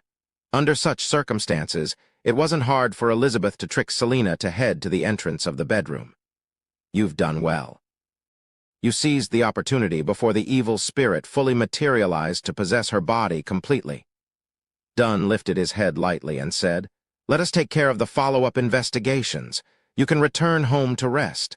Klein heaved a sigh of relief and chortled. I thought you would make this my initiation mission and make me complete it alone. From the incantation that Elizabeth provided him, Hannes Vincent was certainly dangerous. That's because there's already an initiation mission for you. The desultory Leonard chuckled by the side. What? Klein was shocked. Dunn smirked and explained with his soothing voice. At around 7 tonight, the police station referred us to a case. From our initial assessments, there doesn't seem to be any danger or urgency, so it was decided that you would complete it on your own tomorrow. All right, don't ask about the case. Rest well tonight and move your day off to Tuesday or Wednesday. Captain, doing that only affects my sleep, plus Monday afternoon is when the tarot gathering takes place. Do I need to send a postponement notification to Justice and the Hanged Man? Klein shook his head and smiled bitterly. He then bade farewell and left. Exiting the stairway, he suddenly sensed something. He lifted his head to look towards the carriage that they had hired. He only saw Melissa looking at him silently through the window. When they made eye contact, Melissa suddenly looked away and sat properly. The corner of Klein's mouth twitched, and he got into the carriage, pretending nothing had happened. Under the crimson moon and pure night sky, the carriage moved quickly down one street after the other. When they returned home, Klein yielded the bathroom to Benson for his shower while he went to Melissa's bedroom and knocked twice. Melissa, who was planning to use the other bathroom, opened the door and looked at her brother suspiciously. "Melissa, do you have any questions that you'd like to ask?"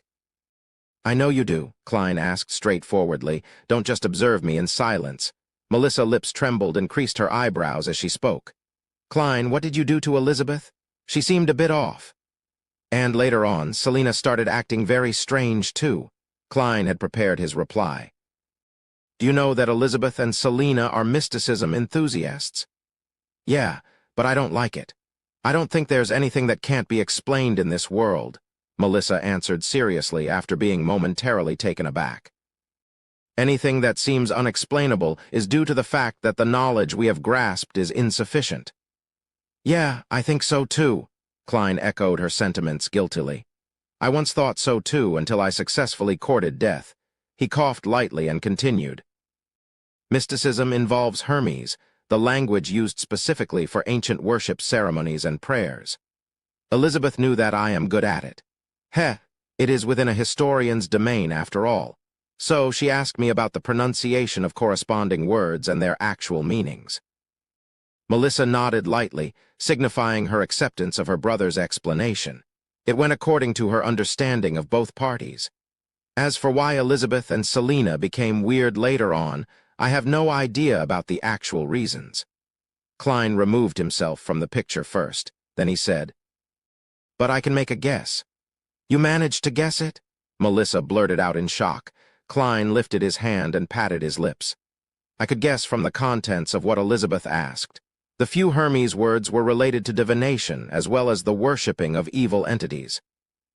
"Yes, when Selina did the magic mirror divination, did she recite in Hermes?" He proactively brought that up in order to remind his sister to keep her guard up against similar situations. It would be even better if she could cut off contact with Selina and Elizabeth. "Yes." Melissa replied after a delay. "I think I understand why Elizabeth and Selina were acting strange."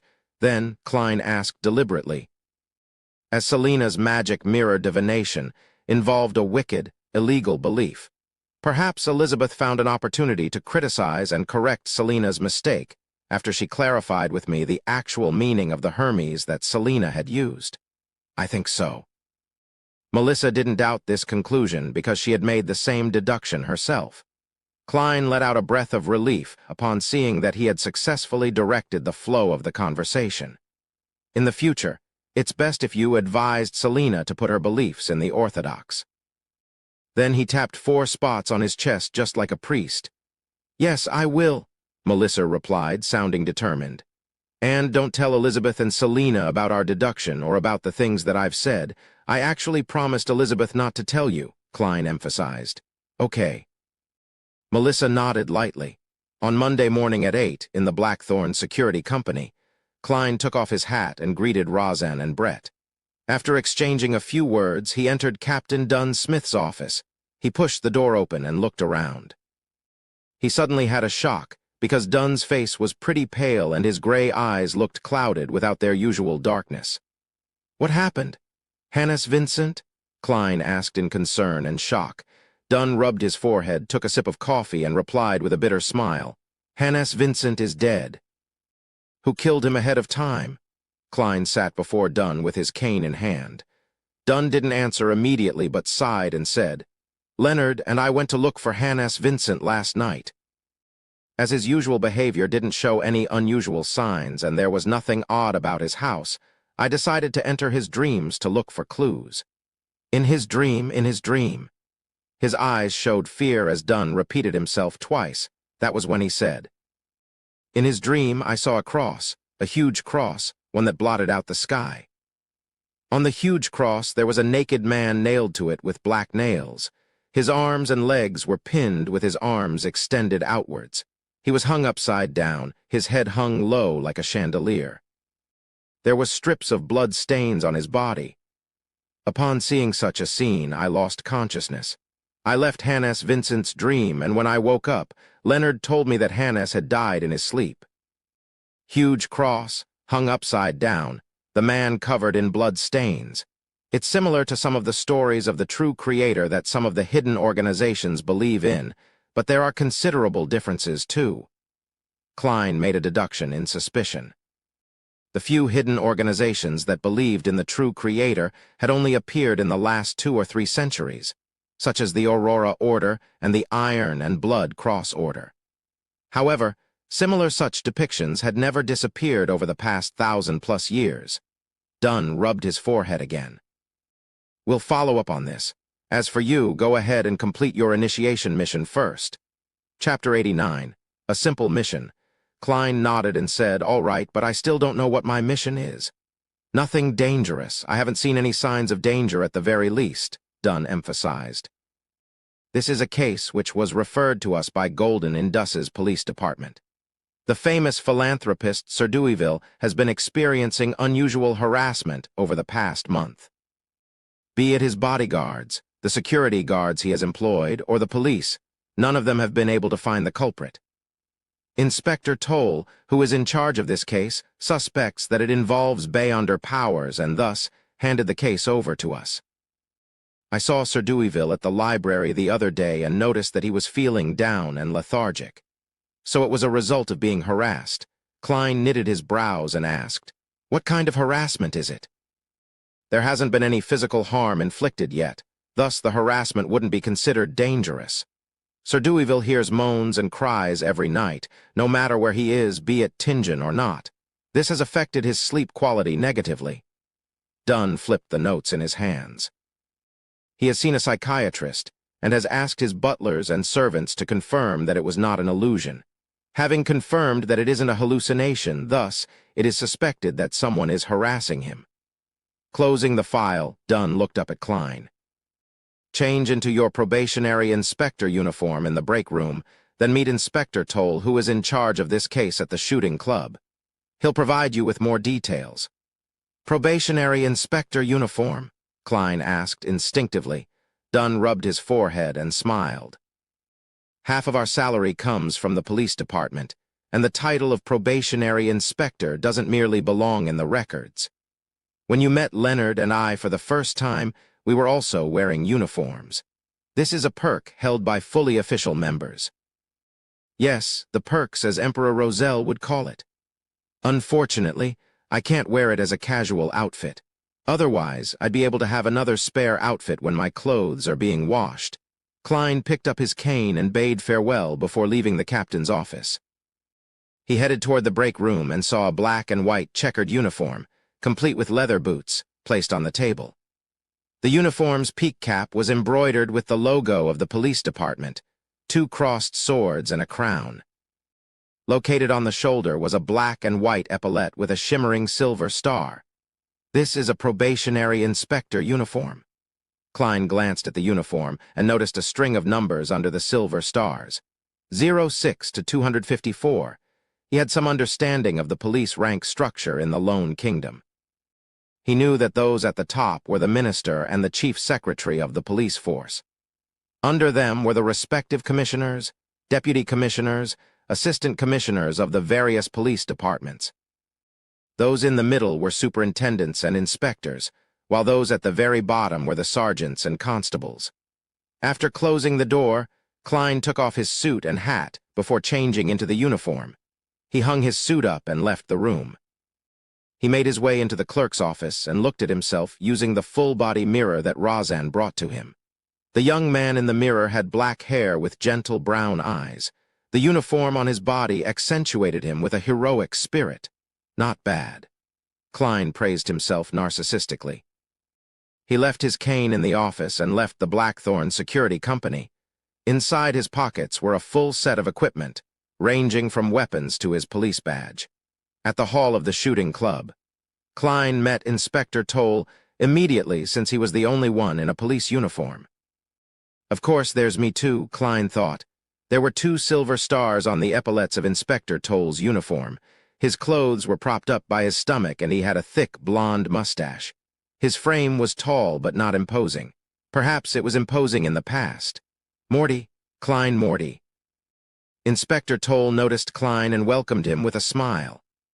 "Hello, Inspector Toll. I believe that you have the right person," Klein replied amicably, then following his memories.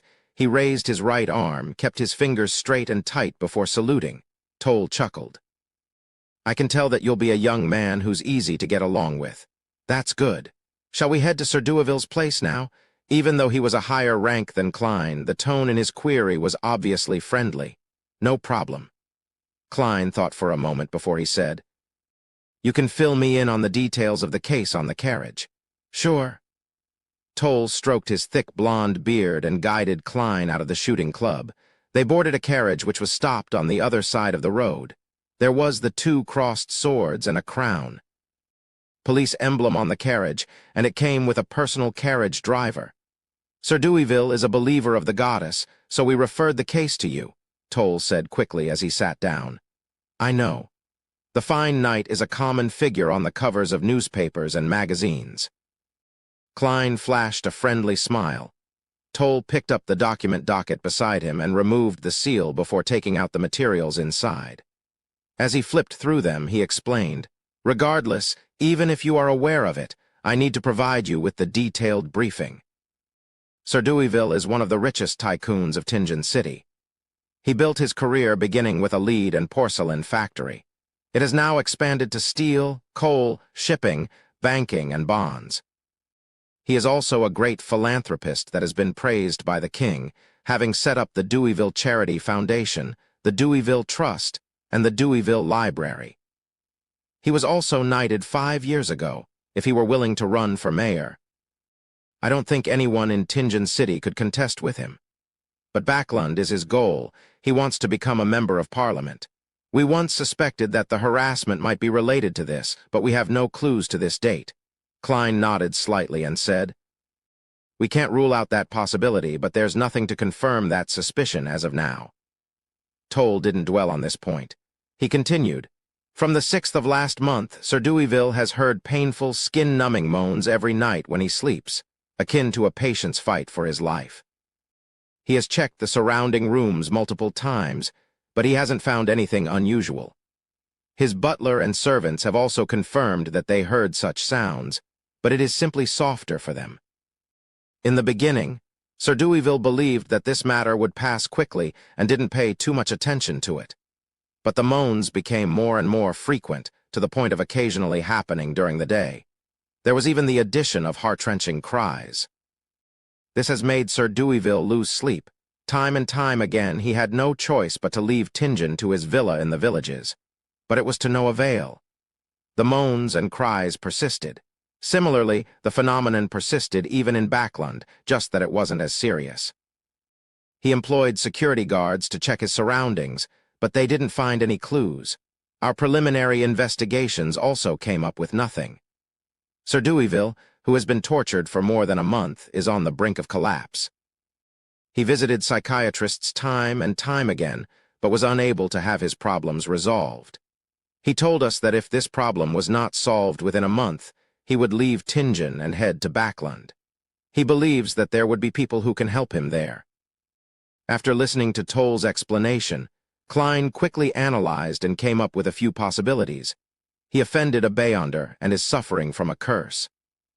No, if he was suffering from a curse, the butlers and servants in his house wouldn't hear the same things. There's a Beyonder with unknown motives hidden among his servants and bodyguards. But the problem stems from the point that there has been no requests made of Sir Dewaville over the past month. Perhaps Sir Dewaville accidentally came into contact with some vengeful evil spirit. That possibility cannot be ruled out. The carriage entered the Golden Indusborough while Klein was still deep in thought. It stopped at the door of Sir Dewaville's house. A steel fence surrounded a lush garden. There were 2 statues by the side of the hollowed metal gates, a magnificent fountain that showered a marble sculpture with water, an expansive 2-story building, as well as a path wide enough to fit 3 carriages. Even the Knight's house is only 2 stories high. The newspaper reported that Backlund is experimenting with building 10-story apartments. Klein got off the carriage and saw a sergeant with 3 chevron stripes walking over briskly. He looked at Klein and saluted. "Good morning, sir." "Good morning." Klein nodded with a smile. Toll smiled. "This is Sergeant Gate. You can tell him if you need anything." "This is Probationary Inspector Morty, a history and psychological expert from the police department," Toll introduced Klein to Gate.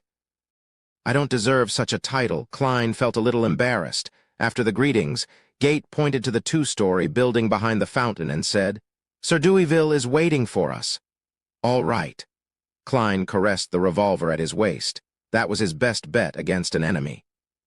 Since he was in police uniform, he could put his revolver in a holster at his hip, making it easier to draw it.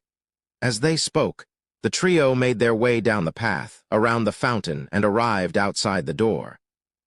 By then, the door was already opened by a servant who was waiting politely at the side. As Klein pretended to adjust his hat, he tapped twice on his glabella to activate his spirit vision before entering the house. The square-faced Sir Deweyville was massaging his forehead in the hall. He was clearly in low spirits. His blonde hair and blue eyes were either dry or dull, as though he had aged considerably by at least 5 years. "Good morning, Sir Deweyville." Klein, Toll, and Gate bowed at the same time. Sir Deweyville stood up and forced out a smile. "Good morning, officers. I hope that you can resolve what has been causing me distress." At that moment, Klein squinted and slightly knitted his brows. Other than his low spirits, Klein couldn't find any other problems with Sir Deweyville. "That's odd," he thought for a moment before he said, "Sir, in which room did you first hear the moans?" "My bedroom." Sir Deweyville shook his head. "Can we take a look?" inquired Klein. "Haven't you checked it many times?" The middle-aged butler interrupted from the side. It was clear that he didn't notice that Klein was the partner of the kind-hearted soul that had not pocketed the money that he picked up. Klein smiled, composed. "Those were my colleagues, not me." "Sir, this is an expert sent by the police agency," Toll said, taking the opportunity to introduce him. Deweyville looked at the young expert and said, "All right, Cullen, take him to my room." "Sir, I hope that you will come with us," Klein said seriously. Deweyville hesitated for a few seconds before saying, "If that can solve the problem." He grabbed his cane as he spoke. He made his way feebly toward the staircase with the butler Cullen and several guards beside him, ready to support him if needed. Klein surveyed the surroundings as he followed behind them silently. 1 step, 2 steps, 3 steps. They arrived at the 2nd story and entered the master bedroom.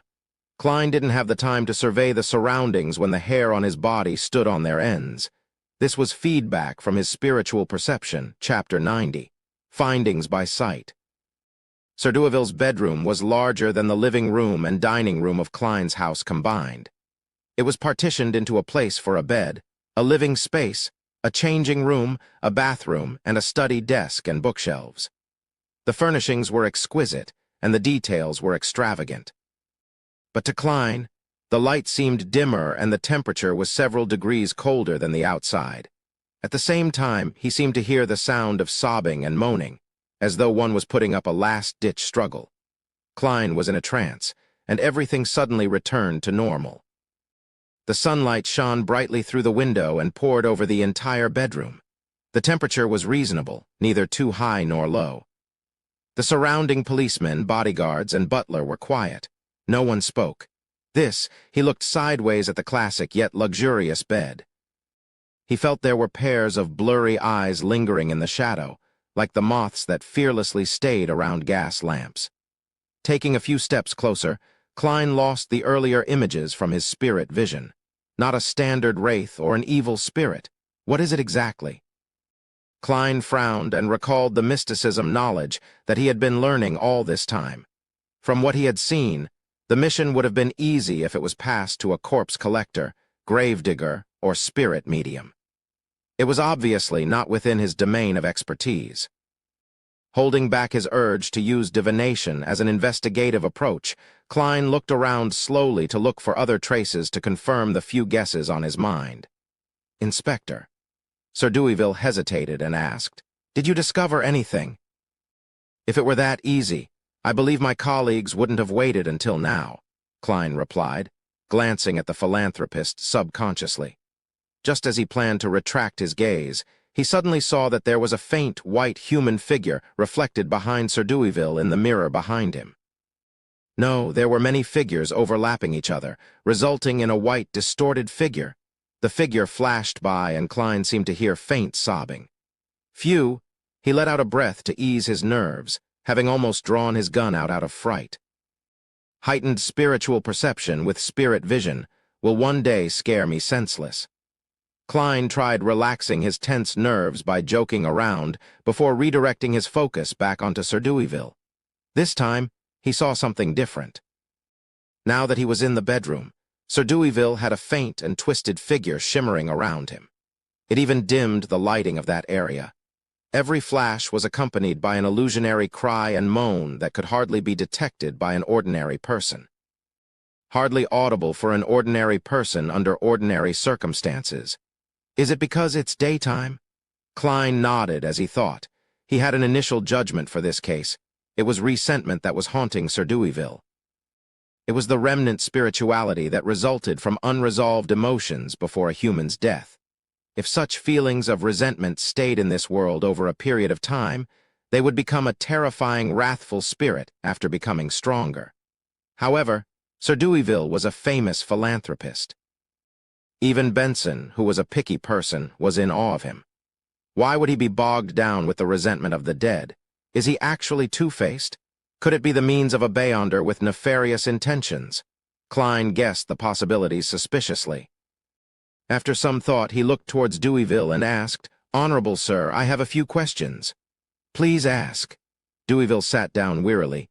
Klein organized his thoughts and asked, "When you leave here to go to a new place, such as the village or Backland, you temporarily get at least half a night's worth of peace before the situation resumes and gradually worsens.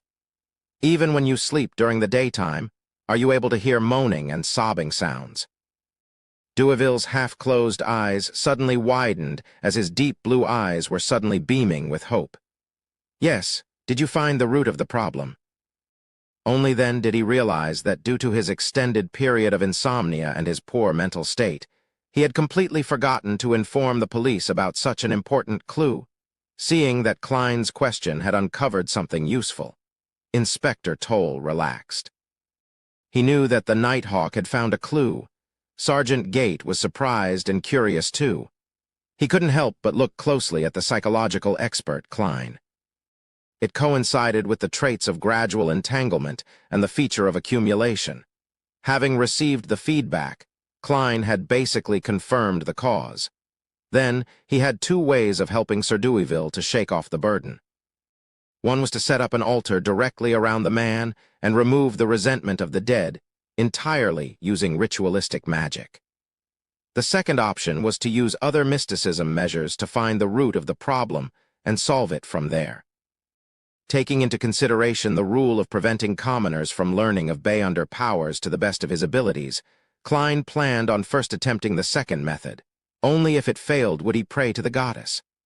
"Sir, yours is a psychological illness, a mental problem." He spoke nonsense with absolute seriousness while looking at Deweyville. Sir Deweyville knitted his brows and asked in reply, "Are you telling me that I'm a mental patient, that I need to enter an asylum?" "No, nothing that serious." "Actually, most people have psychological problems to one degree or another," Klein casually comforted him. "Please allow me to introduce myself again. I am a psychological expert from the Alwa County Police."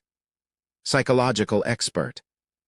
Deweyville and his butler looked at Inspector Toll, who they were familiar with. Toll nodded seriously and confirmed that it was true. "All right. What do you need of me for my treatment? Besides, I don't understand why my butler, my bodyguards, and my servants will hear the sobbing and moaning as well." Deweyville held his walking stick with both hands, looking confused. Klein replied professionally, "I will explain it to you after it's resolved.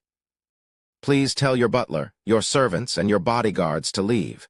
Inspector Toll, Sergeant Gate, please leave as well. I need a quiet environment to begin the initial treatment." "A treatment with magic. Inspector Toll added in his heart and nodded at Sir Deweyville. Deweyville fell silent for more than 10 seconds before saying, "Cullen, take them to the living room on the second floor." "Yes, sir." Butler Cullen didn't retort since the request was made by a police officer, a probationary inspector, and a psychological expert. After watching them leave the room one after another and closing the door behind them, Klein looked at Deweyville, who had dark blonde hair and blue eyes, and said, "Sir, please lie down on your bed. Relax and try to sleep." "All right." Deweyville hung his coat and hat on the clothes rack before walking slowly to the side of the bed and then laid down. Klein drew all the curtains, turning the room dark. He took off his pendant and quickly used spirit pendulum to determine any dangers. Then he sat on the rocking chair near the end of the bed, traced a spherical light in his mind, and entered cogitation. He allowed the world of spirituality to extend before his eyes. Then he leaned against the back of the chair and fell into a deep sleep, allowing for his astral projection to make contact with the external world. He was using the technique of dream divination to let himself be in the spiritual environment like he was dreaming, so as to communicate with each and every resentment that plagued Sir Deweyville. Only communication would be able to give him an answer and solve the problem. Whoosh, whoosh, whoosh. A sad sob reverberated in Klein's ear, and he saw that the white translucent figures were floating around him. A painful groan echoed as Klein, who barely regained his mental processes, extended his right hand and touched one of them. Suddenly, the figures swarmed at him like moths darting toward a fire. The image before Klein's eyes suddenly turned blurry, and his brain seemed to be cleaved into two. Half of his mind was calmly observing, while the other half saw a mirror. In the mirror, there was a young girl dressed in worker garbs. She looked strong and fit as she walked in a dust-covered factory while her head throbbed in pain. Her eyesight occasionally turned blurry, and her body became skinnier by the day. She seemed to hear someone calling her Charlotte, and the voice said that she had a hysterical illness. Hysterical illness. She looked towards the mirror and saw that she had a faint blue line on her gum. The mirror's view switched, and Klein saw another girl called Mary. She too walked into the lead factory, young and lively. Suddenly, half of her face started twitching, followed by her arm and leg on the same side. "You have epilepsy," she heard someone say while her whole body was convulsing. As she twitched and fell, the intensity increased before she finally lost consciousness. There was another girl, and she was depressed. She was walking around the street in a daze, to the point of having a speech impediment. She had a very bad headache, and she had a blue line on her gums. She would also convulse from time to time. She met a doctor, and the doctor said, "Lafayette, this is a result of lead poisoning." The doctor looked at her with pity and saw her convulse again. She twitched continuously, and the doctor saw that her eyes had lost all their light. Many images appeared before Klein, and he remained immersed within them and calmly observed. Suddenly, he understood the plight of the girls. The female workers had been in extended contact with white lead. They had all died of lead poisoning as a result of long-term exposure to the dust and powder. Sir Deweyville had a lead factory under his name and also 2 porcelain factories. All of them hired comparatively cheaper female workers. Klein saw all of that in silence and felt that there was something that still had not been clarified. Such death resentment was insignificant. They could not affect reality or have any effect on Deweyville even when accumulated. Unless there was a more powerful and stubborn resentment that had united them all. Just then, he saw another girl. The girl was no more than 18 years old, but she was glazing the porcelain in the factory. "Haley, how are you doing lately? Do you still have a headache? If it gets too serious, remember to inform me. Sir Deweyville has enforced a rule that people with severe headaches cannot continue being in contact with lead and must leave the factory," an elder lady asked with concern. Haley touched her forehead and replied with a smile, "Just a little, I'm okay." "Tell me tomorrow if it gets any worse," the elderly lady exhorted. Haley agreed. When she returned home, she massaged her forehead from time to time. She saw that her parents and brother had returned, but their faces looked hopeless. "Your father and brother lost their jobs." her mother said as she wiped her tears. Her father and brother hung their heads low and muttered, "We will try to get some work at the harbor. But we don't even have bread money for the day after tomorrow. Maybe we will need to move to Lower Street." Haley's mother looked at her with reddened eyes. "When are you getting your pay? It's 10 solely, right?" Haley massaged her forehead again. "Yeah, Saturday, Saturday." She didn't say anything else and remained as quiet as usual. She returned to the factory the next day and told her supervisor that her headache recovered and she felt fine. She smiled and walked 5 kilometers back and fro to work daily. She massaged her head more and more frequently. "You haven't found another job?" Haley couldn't help but ask her father and brother while looking at the soup which was boiling with black bread. Her father said in frustration, "The economy is in a recession. Many places are retrenching. Even the harbor jobs are sporadic. I could only get 3 solely and 7 pence a week."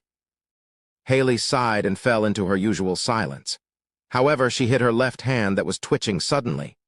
On the second day, she walked to work again. The sun was shining brightly, and the street grew busier and busier with pedestrians. Suddenly, she started convulsing all over. She fell to the side of the road, foam spewing out of her mouth. She looked up into the sky and her gaze turned into a blur. She saw people walking past and others getting close. She saw a carriage pass by with the Deweyville family emblem with a white dove with its spread wings as if ready to take off. She tried hard to open her mouth, but she couldn't make a sound. So she didn't say a thing, quiet as ever. But the difference this time was that she was dead. The original inspiration for these girls come from Jack London's The People of the Abyss.